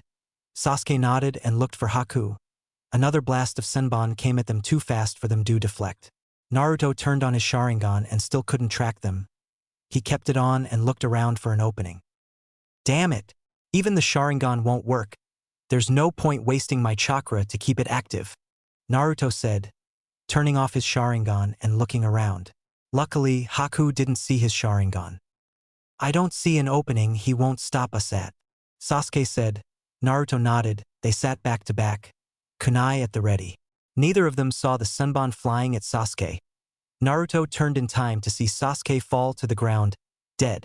He managed to catch him before he hit the ground. Sasuke, Naruto said, staring at Sasuke's eyes that were closing. Naruto, you have to live. Don't let everyone down. You have to walk away from here. Don't die here, Sasuke said, closing his eyes. Naruto didn't notice that Haku hit nothing vital on Sasuke, and he just passed into a death-like state. Damn. If only I was stronger. I could have protected you, Sasuke, Naruto said, anger and pain filling inside him because he couldn't protect Sasuke. Suddenly, his eyes felt like they were being lit on fire and stabbed at the same time. He grabbed his eyes in pain. Gah! He said, holding his eyes in pain. He screamed, holding his eyes in pain. His now 3 Tomo Sharingan shifted into a new form. His eyes turned black with one large 6-pointed star, another smaller one, a hexagon shape around the pupil, a windmill-like shape around a red pupil. A /N. A lot like Sasuke's Mangekyo with the star design. After the pain went away momentarily, Madara sent some chakra into Naruto's eyes, morphing it to the eternal Mangekyo Sharingan so he wouldn't go blind. It didn't change shape though. He looked up at Haku and gasped. His vision seemed much clearer than before. He saw Sasuke start to get up and he was relieved. Sasuke was alive. Then Haku saw this and threw for the pressure points in his neck. Naruto wasn't quick enough and the Senbon impaled themselves into Sasuke's neck. Naruto caught him and laid him down. He knew his friend was probably dead now, but it didn't matter. He said he would get out of this to Sasuke before he died. So he would. Haku saw Naruto's eyes and gasped. Naruto's eyes had changed. The boy panicked and threw some Senbon at Naruto's neck, hoping to make him go to sleep. Naruto yelled in sadness over Sasuke's death and would rose from the ground, engulfing him and Sasuke into an impenetrable shield. He was in a blind rage and didn't realize what had just happened. All he knew was that his friend was dead. Warm tears rolled down his face as he looked at Sasuke's pale face. I'm so sorry, Sasuke. If I trained harder than I would have been able to protect you. It doesn't matter now. I promise you, I will get stronger and protect everyone else. No one else will die if I can help it, Naruto said. Looking at Sasuke's face, Minato and Madara smiled sadly but proudly. Instead of wallowing, Naruto would take this and save his other friends. Naruto looked around and gasped. Was this wood? Everyone in Naruto's mind watched with widened eyes. Naruto had unlocked the same bloodline as Hashirama Senju, the first Hokage. He had unlocked the Mokuton when he felt stress. What? Naruto asked to no one. No one dared to answer. Naruto looked around and saw it was a large dome of wood. The wood was shielding them from the Sanbon that could be heard trying to pierce through.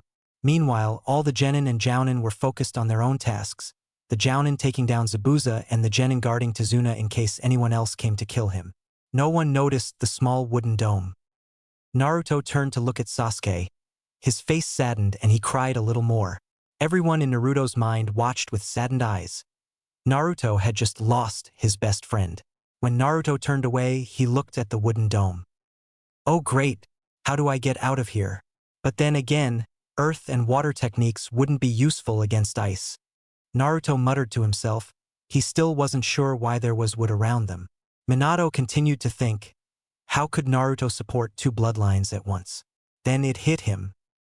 Of course, Naruto can have two bloodlines because one is based mainly on chakra and the other based on physical characteristics. The Mokuton bloodline is usually mixing both chakra types together to make wood. But the Sharingan has to do with physical appearance to change looks, not chakra. The bloodlines aren't clashing together, so he can have both. Minato stated. Madara and Nagato's eyes widened in realization. That theory made perfect sense. They decided to let Naruto figure that out on his own though. Do you think we should tell him of his new abilities? Or let him figure that out on his own? Madara asked. Everyone went into thought, then Minato spoke. I can feel his eyes already morphing chakra to act on their own. I think his new eyes are going to let some leftover chakra out from the upgrade. He probably won't realize it. Let's see which attack his eyes end up doing. Minato said.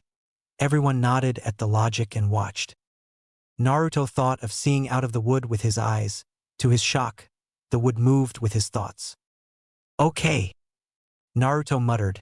He looked out to see Haku, Senbon in hand, ready to attack. He felt chakra pool in his eyes and he panicked. Everyone watched as his eyes activated the jutsu without him knowing and they gasped. It was Shursui Uchiha's Kodo Amitsukami. Please, why are you attacking me? Zabuza just uses you as a weapon. Attack him. We don't want to be enemies with you. Help us fight, Naruto said. Haku suddenly acted like he was being commanded by an order he couldn't deny. He nodded and walked out of the mirrors to attack Zabuza. All the Jounin were shocked when suddenly Haku walked up and started to attack Zabuza. Haku? What are you doing? Zabuza asked in a startled tone. Haku continued to attack. What's going on here, Kakashi? Guy asked. Kakashi's eyes widened and he turned towards the ice dome. Naruto was now covered in the dome again, trying to tend to Sasuke. Kakashi turned back to the others. Take care of Zabuza. I have to help Naruto and Sasuke. They're trapped, Kakashi said. The Jounin nodded and Kakashi slashed through the ice with Chidori. He looked down to see a dome of wood, about 3/4 the size of the ice dome. Someone inside the ice would only be able to squeeze around the wood. Naruto, Sasuke, what happened? Was I right about Naruto's Mokuton? Kakashi wondered. He applied a small voltage in his hand, making a miniature Chidori. He then lowered his hand onto the wood. Cutting it all away revealed Naruto crying over Sasuke, trying to pick him up. Naruto? What happened? Kakashi asked. Naruto looked up with his new eyes. Kakashi took a step back in shock. Naruto had gained what looked like the Mangekyo Sharingan, but it was different. Kakashi could tell Madara had applied chakra to give Naruto the eternal Mangekyo Sharingan. Haku threw Senbon at Sasuke. Even with the Sharingan we couldn't see them coming and, Naruto said, looking at Sasuke again, and another wave of tears washed over him. Kakashi felt an ache in his heart. Naruto just witnessed what he had witnessed when he was on a team with Obito and Rin. Then Kakashi thought of something. Haku could have put Sasuke into a temporary death state. He did recall Zabuza saying Haku was too soft. Naruto, do you remember what Haku did to Zabuza before? Kakashi asked. Naruto's new eyes widened and he nodded. Okay, Let's pull out the Senbon or else he really might die. Kakashi said. He and Naruto then pulled out the Senbon quickly. Kakashi then looked at Naruto's eyes. Naruto, do you remember what happened before? Kakashi asked. Naruto nodded slowly. Yes, I made a shadow clone to stay with Tazuna while I saved Sasuke. When I ran in and grabbed him, I got hit in the leg. We were stuck and Haku was throwing the Senbon so fast not even our Sharingans could follow them. We didn't see them coming and they hit Sasuke in the neck. I caught him and laid him down. Though he had died and my eyes hurt. Naruto trailed off thinking. Kakashi looked at him and realized he didn't know his eyes changed. Naruto then continued. Sasuke got back up and I was glad. Haku saw and hit him before either of us could react. Sasuke fell again. I turned and laid him down. I promised him before I would make it out alive, so I turned and looked at Haku. He threw Senbon at me and I don't remember what happened clearly. It was like I was in a dream. I yelled and would shot up. It went all around us. I don't know what happened. Naruto said. Kakashi then realized he was right. Naruto had enough life force to support the Mokuton and he had unlocked it in a time of need. I was confused what happened. When I was prepared to fight back, I imagined at least seeing through an eye hole that was as much as I would need to throw my kunai, but the wood actually shifted to the way I wanted it. It opened enough for me to see out and I saw Haku ready to attack. I panicked because chakra pooled behind my eyes without me realizing it. When it disappeared, I tried to talk to Haku.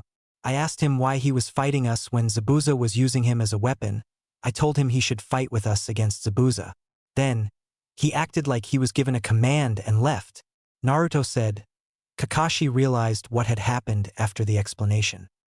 It looks like I'll have to contact Tenzo later, so we can train Naruto in his Mokuton and Sharingan. Kakashi mused to himself with amusement. Naruto, will talk about the wood and your eyes later. Right now, we need to support everyone else. Do you know how to make the wood move? Kakashi asked. Naruto looked iffy to him. Kakashi thought as much. Well, I don't know how I used the wood, but I can use my Sharingan. I think it leveled up because I can see better than before. Will it help? Naruto asked. Kakashi nodded and picked up Sasuke. He brought Sasuke to the Genin to guard and then went to where the Jounin were. They then saw Zabuza slash at Haku in defense. Haku, stop! What's gotten into you? Zabuza yelled. The Jounin just watched with widened eyes. Then they saw Kakashi and Naruto come up. What happened? Naruto asked, watching Haku and Zabuza fight. Kakashi motioned for the Jounin to not tell Naruto about his new ability. Yet, well, they got into a fight when Haku accidentally hit Zabuza. Guy said. Naruto believed it. Nice excuse, Guy. All the Jounin thought, knowing Naruto believed it. What do we do? I think they're evenly matched. Naruto said, watching the two jump at each other. All the Jounin nodded. Then they saw Naruto's eyes and tensed. Kakashi motioned for them to not mention it again. They would explain everything later. Haku, stop! Why are you doing this? Zabuza yelled. He started to think he would have no choice but to kill her. He swung his sword and dealt a fatal blow to Haku's side.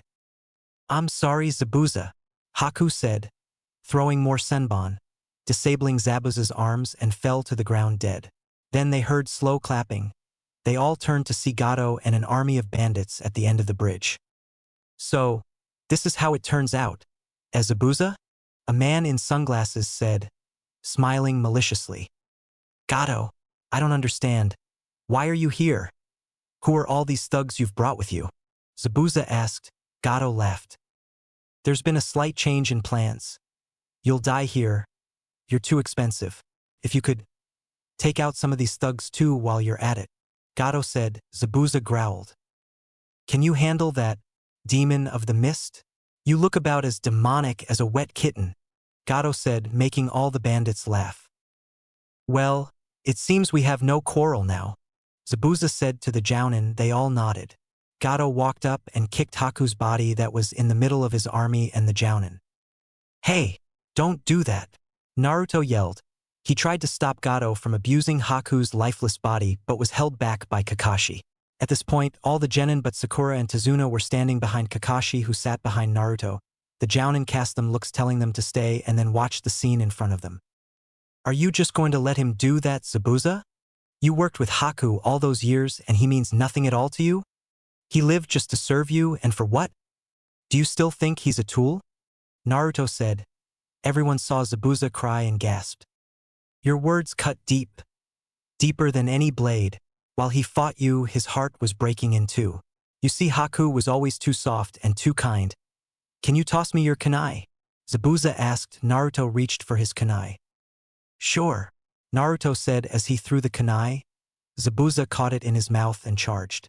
He killed a lot of bandits before finally making it to the back. Stop him. He's the devil, Gato yelled. Backing up, Zabuza stabbed Gato in the chest and threw him into the water. He tried to walk back but fell to the ground, sword sticking from his back. Naruto winced and looked away. Don't look away. If you live like a warrior, this is the way you die, Kakashi said. Naruto looked back at Zabuza. Madara didn't want the image glued into Naruto's mind and made his Sharingan not remember that image only. The bandits then turned to the ninja and smirked. They then moved to reveal the forms of Inari and Tsunami. Everyone gasped. While you were fighting, we went and got hostages. Now, give us money or we kill them. One bandit yelled, holding a blade at their throats. Everyone's eyes widened. What were they going to do? Then Naruto was in his mindscape. Naruto, I've seen what you have done so far. You have proved yourself to me and I respect that. I'll help you. Bump your chakra with mine. Kyuubi said. Naruto looked skeptical. Minato came up and nodded in an approving way. Naruto hit his fist with Kyuubi's and smirked. Kyuubi did too. Naruto stood up in front of the cage and held his stomach. He turned his head. You're not that bad, you know? Naruto said, making Kyuubi chuckle. He twisted the seal, undoing it. He held out his arms as the cage was about to open. Let's become a two-man team, Kurama, Naruto said with a smile. The cage flew open and everyone in Naruto's mind smiled. Naruto had proved himself to the Nine Tails. With a little talk from Madara, Minato, and Nagato, of course. They just told him reasons Naruto was different and he ended up respecting him. Naruto's body blasted power. Then it spread throughout his mind, the Nine Tails power and his own. Then he was outside his mindscape. Everyone looked at Naruto as he started to glow. It spread until it was the normal Nine Tails chakra mode. Then he gained a cape that flew behind him. The Jounin watched as he smiled. Naruto? What did you do? Kakashi asked. Naruto looked at him with a smile. I'm a two-man team now, Naruto said. Everyone's eyes widened at what he said. You mean? Kyuubi actually? You and Kyuubi are friends now? Asuma asked. Naruto nodded and everyone gasped at the accomplishment. They knew that Naruto's efforts had finally reached Kyuubi and he respected him. Naruto looked forward. Everyone kept their eyes on him. He now had a cape flying behind him. The bandits gasped and were about to slit Tsunami and Inari's throats when there was an orange spark where Naruto had been. When they finished moving the knife, the two were gone and with the ninja. So fast, the Genin and Jounin said. Looking at the new Naruto, he looked slightly more mature in this form. It was in his features.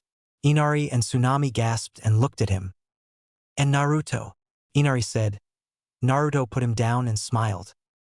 Heroes always arrive to save people in the nick of time, you know? Naruto said. Inari's eyes widened and sparkled. The adding of, you know, made everyone know it really was Naruto. The Jounin and Genin smiled. Naruto had befriended the Nine Tails, and in a good way too. Now, Naruto said, standing up and turned towards the bandits. They flinched when he looked at him. I suggest you leave this land alone, Naruto said. The bandits laughed. Everyone on Naruto's side frowned. Why should we? There's only a few of you and lots of us. We're going to destroy this village for everything it has. One bandit yelled. Naruto looked at him and frowned. Are you sure about that? Naruto said, making a familiar hand sign. Kage Bunshin no Justu, Naruto yelled. 20 cape-wearing, glowing, and super-fast Narutos appeared. Some of the bandits ran and others stayed. Naruto turned to Kakashi. Could you help me out, Kakashi-sensei? Naruto asked. Kakashi nodded. Kage Bunshin no Jutsu, Kakashi said. About 30 bloody Kakashis appeared. Kakashi style. They all said in unison. Naruto smiled. Shadow Clone Jutsu, Kakashi style, Naruto thought with a laugh at the lat part. The bandit screamed and ran away, jumping off the bridge and into a small boat. Naruto and Kakashi dispelled their clones. Naruto turned, smiling. So, you've become friends with the Nine Tails? Kurenai asked. Naruto nodded. With some help from Dad, Madara, and Nagato, of course. They talked to Kurama and he called me into my mind. Now we're a two-man team in one, Naruto said. Everyone smiled, then got confused looks. Wait a minute, Kurama? Who's that? Shikamaru and Kakashi asked. Naruto laughed. It's Kyuubi's real name. Turns out, tailed beasts have names? His is Kurama, Naruto said. Everyone nodded in understanding except Inari, Tsunami, and Tazuna, who didn't understand what they were talking about and ignored it. Then they heard Sakura. Guys, Sasuke's all right. He's alive. He's all right. Sakura yelled. Everyone turned and Naruto smiled with tears in his eyes. Everyone saw an orange flash and then Naruto was by Sasuke's side, helping him limp to the group. Naruto? Sakura asked, seeing Naruto glowing with a cape. What happened to you? I understand the glowing, but when did this form get a cape? Sasuke asked in astonishment. Now I'm friends with Nine Tails. His name is Kurama.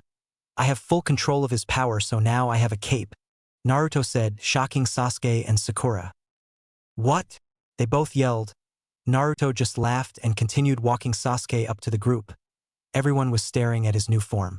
When they got Sasuke up to the group and he was sat down, they all rested. Except Naruto. All they saw were orange sparks flying in the air as Naruto ran around them in circles.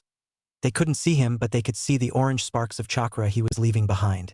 Kurama laughed at his behavior. As long as he was just using the chakra to run around, Kurama would be full of chakra because he molded chakra quickly. Great, Konoha has another speed demon. He's even worse than his father was, Guy said.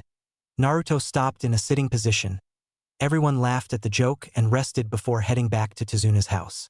When they arrived, the Jounin led Naruto up to their room and held up a mirror for him. He gasped.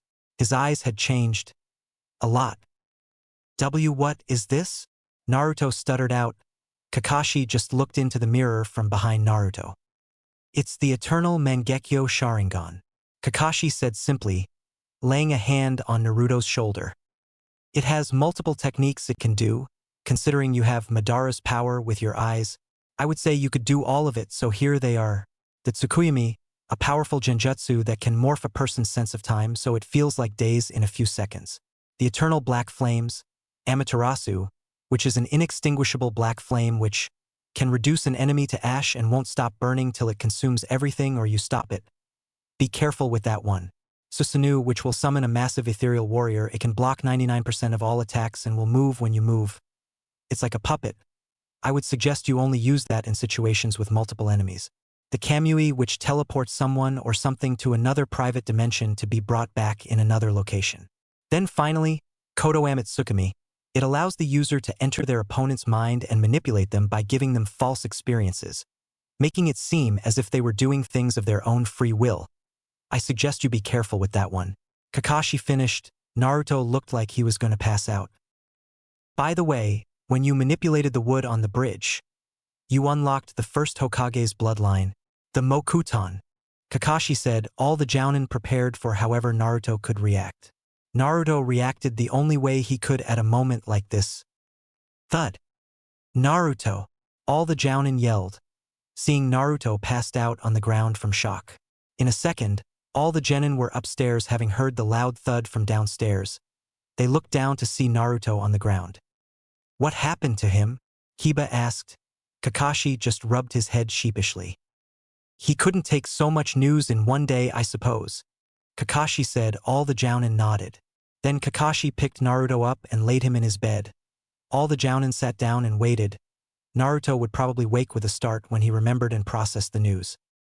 What did you tell him to make him pass out? Shikamaru asked with a chuckle.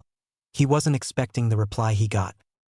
Well, when he thought Sasuke died on the bridge, he suffered great trauma, thus unlocking the Nagikyo Sharingan.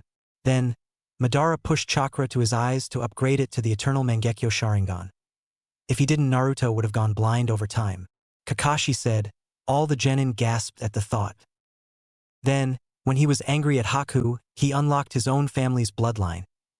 Do you remember how Kushina said that the Uzumaki were related to the Senju and how they both had a large life force? Kakashi asked. All the genin nodded.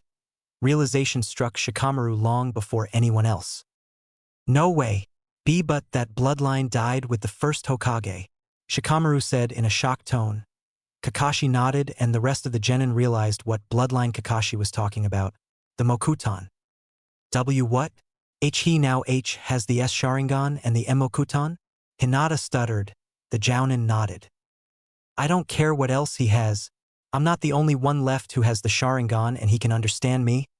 And he helped me give up on revenge, Sasuke said, shocking everyone.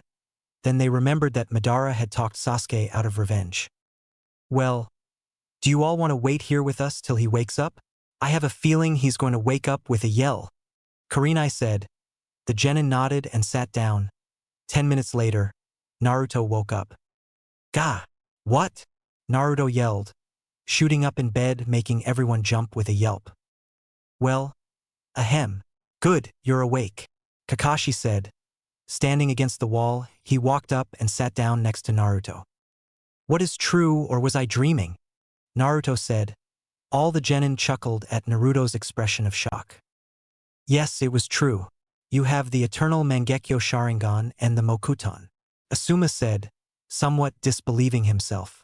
Naruto started to fall back, about to pass out again, and Kakashi caught him. Remember, these are just tools, not crutches. You can't depend on them in battle, Kakashi said. Naruto nodded in understanding. Now, I want you to try something, Kakashi said, taking out a branch from behind him. What am I supposed to do with this? Naruto asked. Kakashi I smiled and handed him the branch. Just push your chakra into it. I want to test it and see if it works, Kakashi said. Naruto nodded and pushed chakra into the branch. Everyone gasped and Kakashi's eyes widened. The branch grew new leaves of all colors. Green, red, yellow, blue, orange, brown, even purple and pink. What? Naruto asked.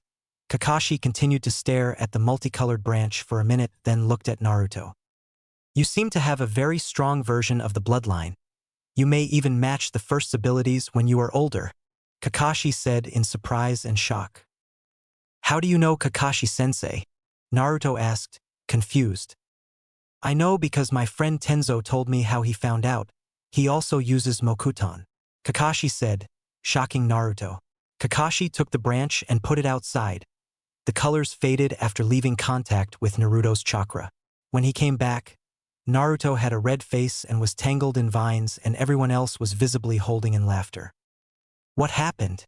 I was gone for 1 minute, Kakashi said. Help me, Naruto said, eyeing the vines wrapped around him. Everyone burst out laughing, and when they were done, Shikamaru spoke. When you left the room to put the branch out, the plant in the window shot up and wrapped Naruto up. He had no idea what to do and turned into that mess over there, Shikamaru said, pointing from the window where the plant was and to Naruto, who was wrapped up in vines. Kakashi laughed and helped Naruto out of the vines. When he was done, Guy brought Naruto a box and handed it to him. It's something we thought you would like. Put it on, then come downstairs so we can see, Kakashi said. Then they all left the room.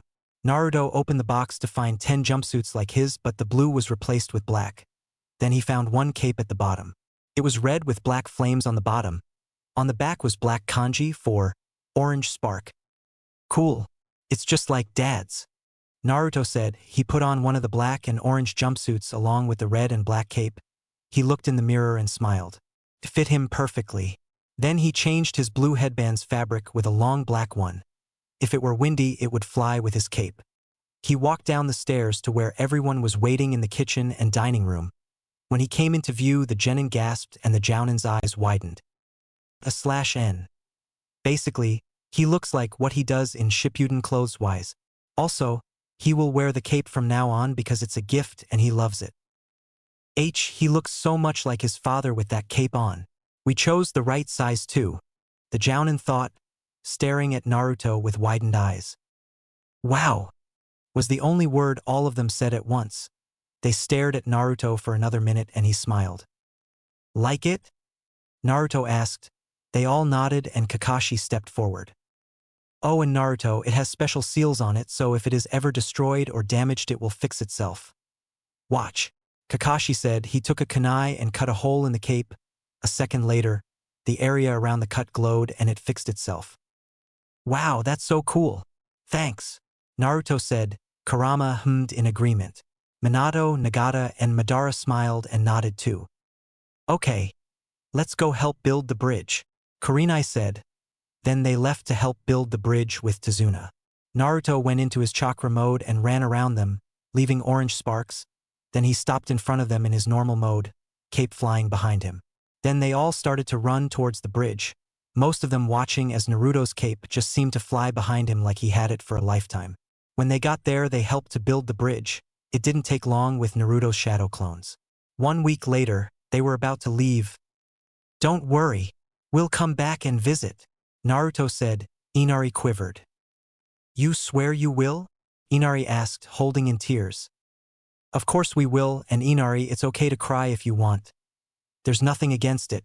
Go for it, Naruto said, holding in tears. Who says I want to cry? And if it's all right then why don't you go on and cry? Inari said, putting on a manly act. No, you first, Naruto said, quivering and holding in tears. They both stared at each other, tears threatening to rush out. Forget it, Naruto said, turning around and crying anime tears. Everyone inside and outside Naruto's mind sweat dropped. Boys can be so pathetic, Sakura thought, watching Naruto cry. They started to walk away, and the villagers decided to name the bridge the Great Naruto Bridge.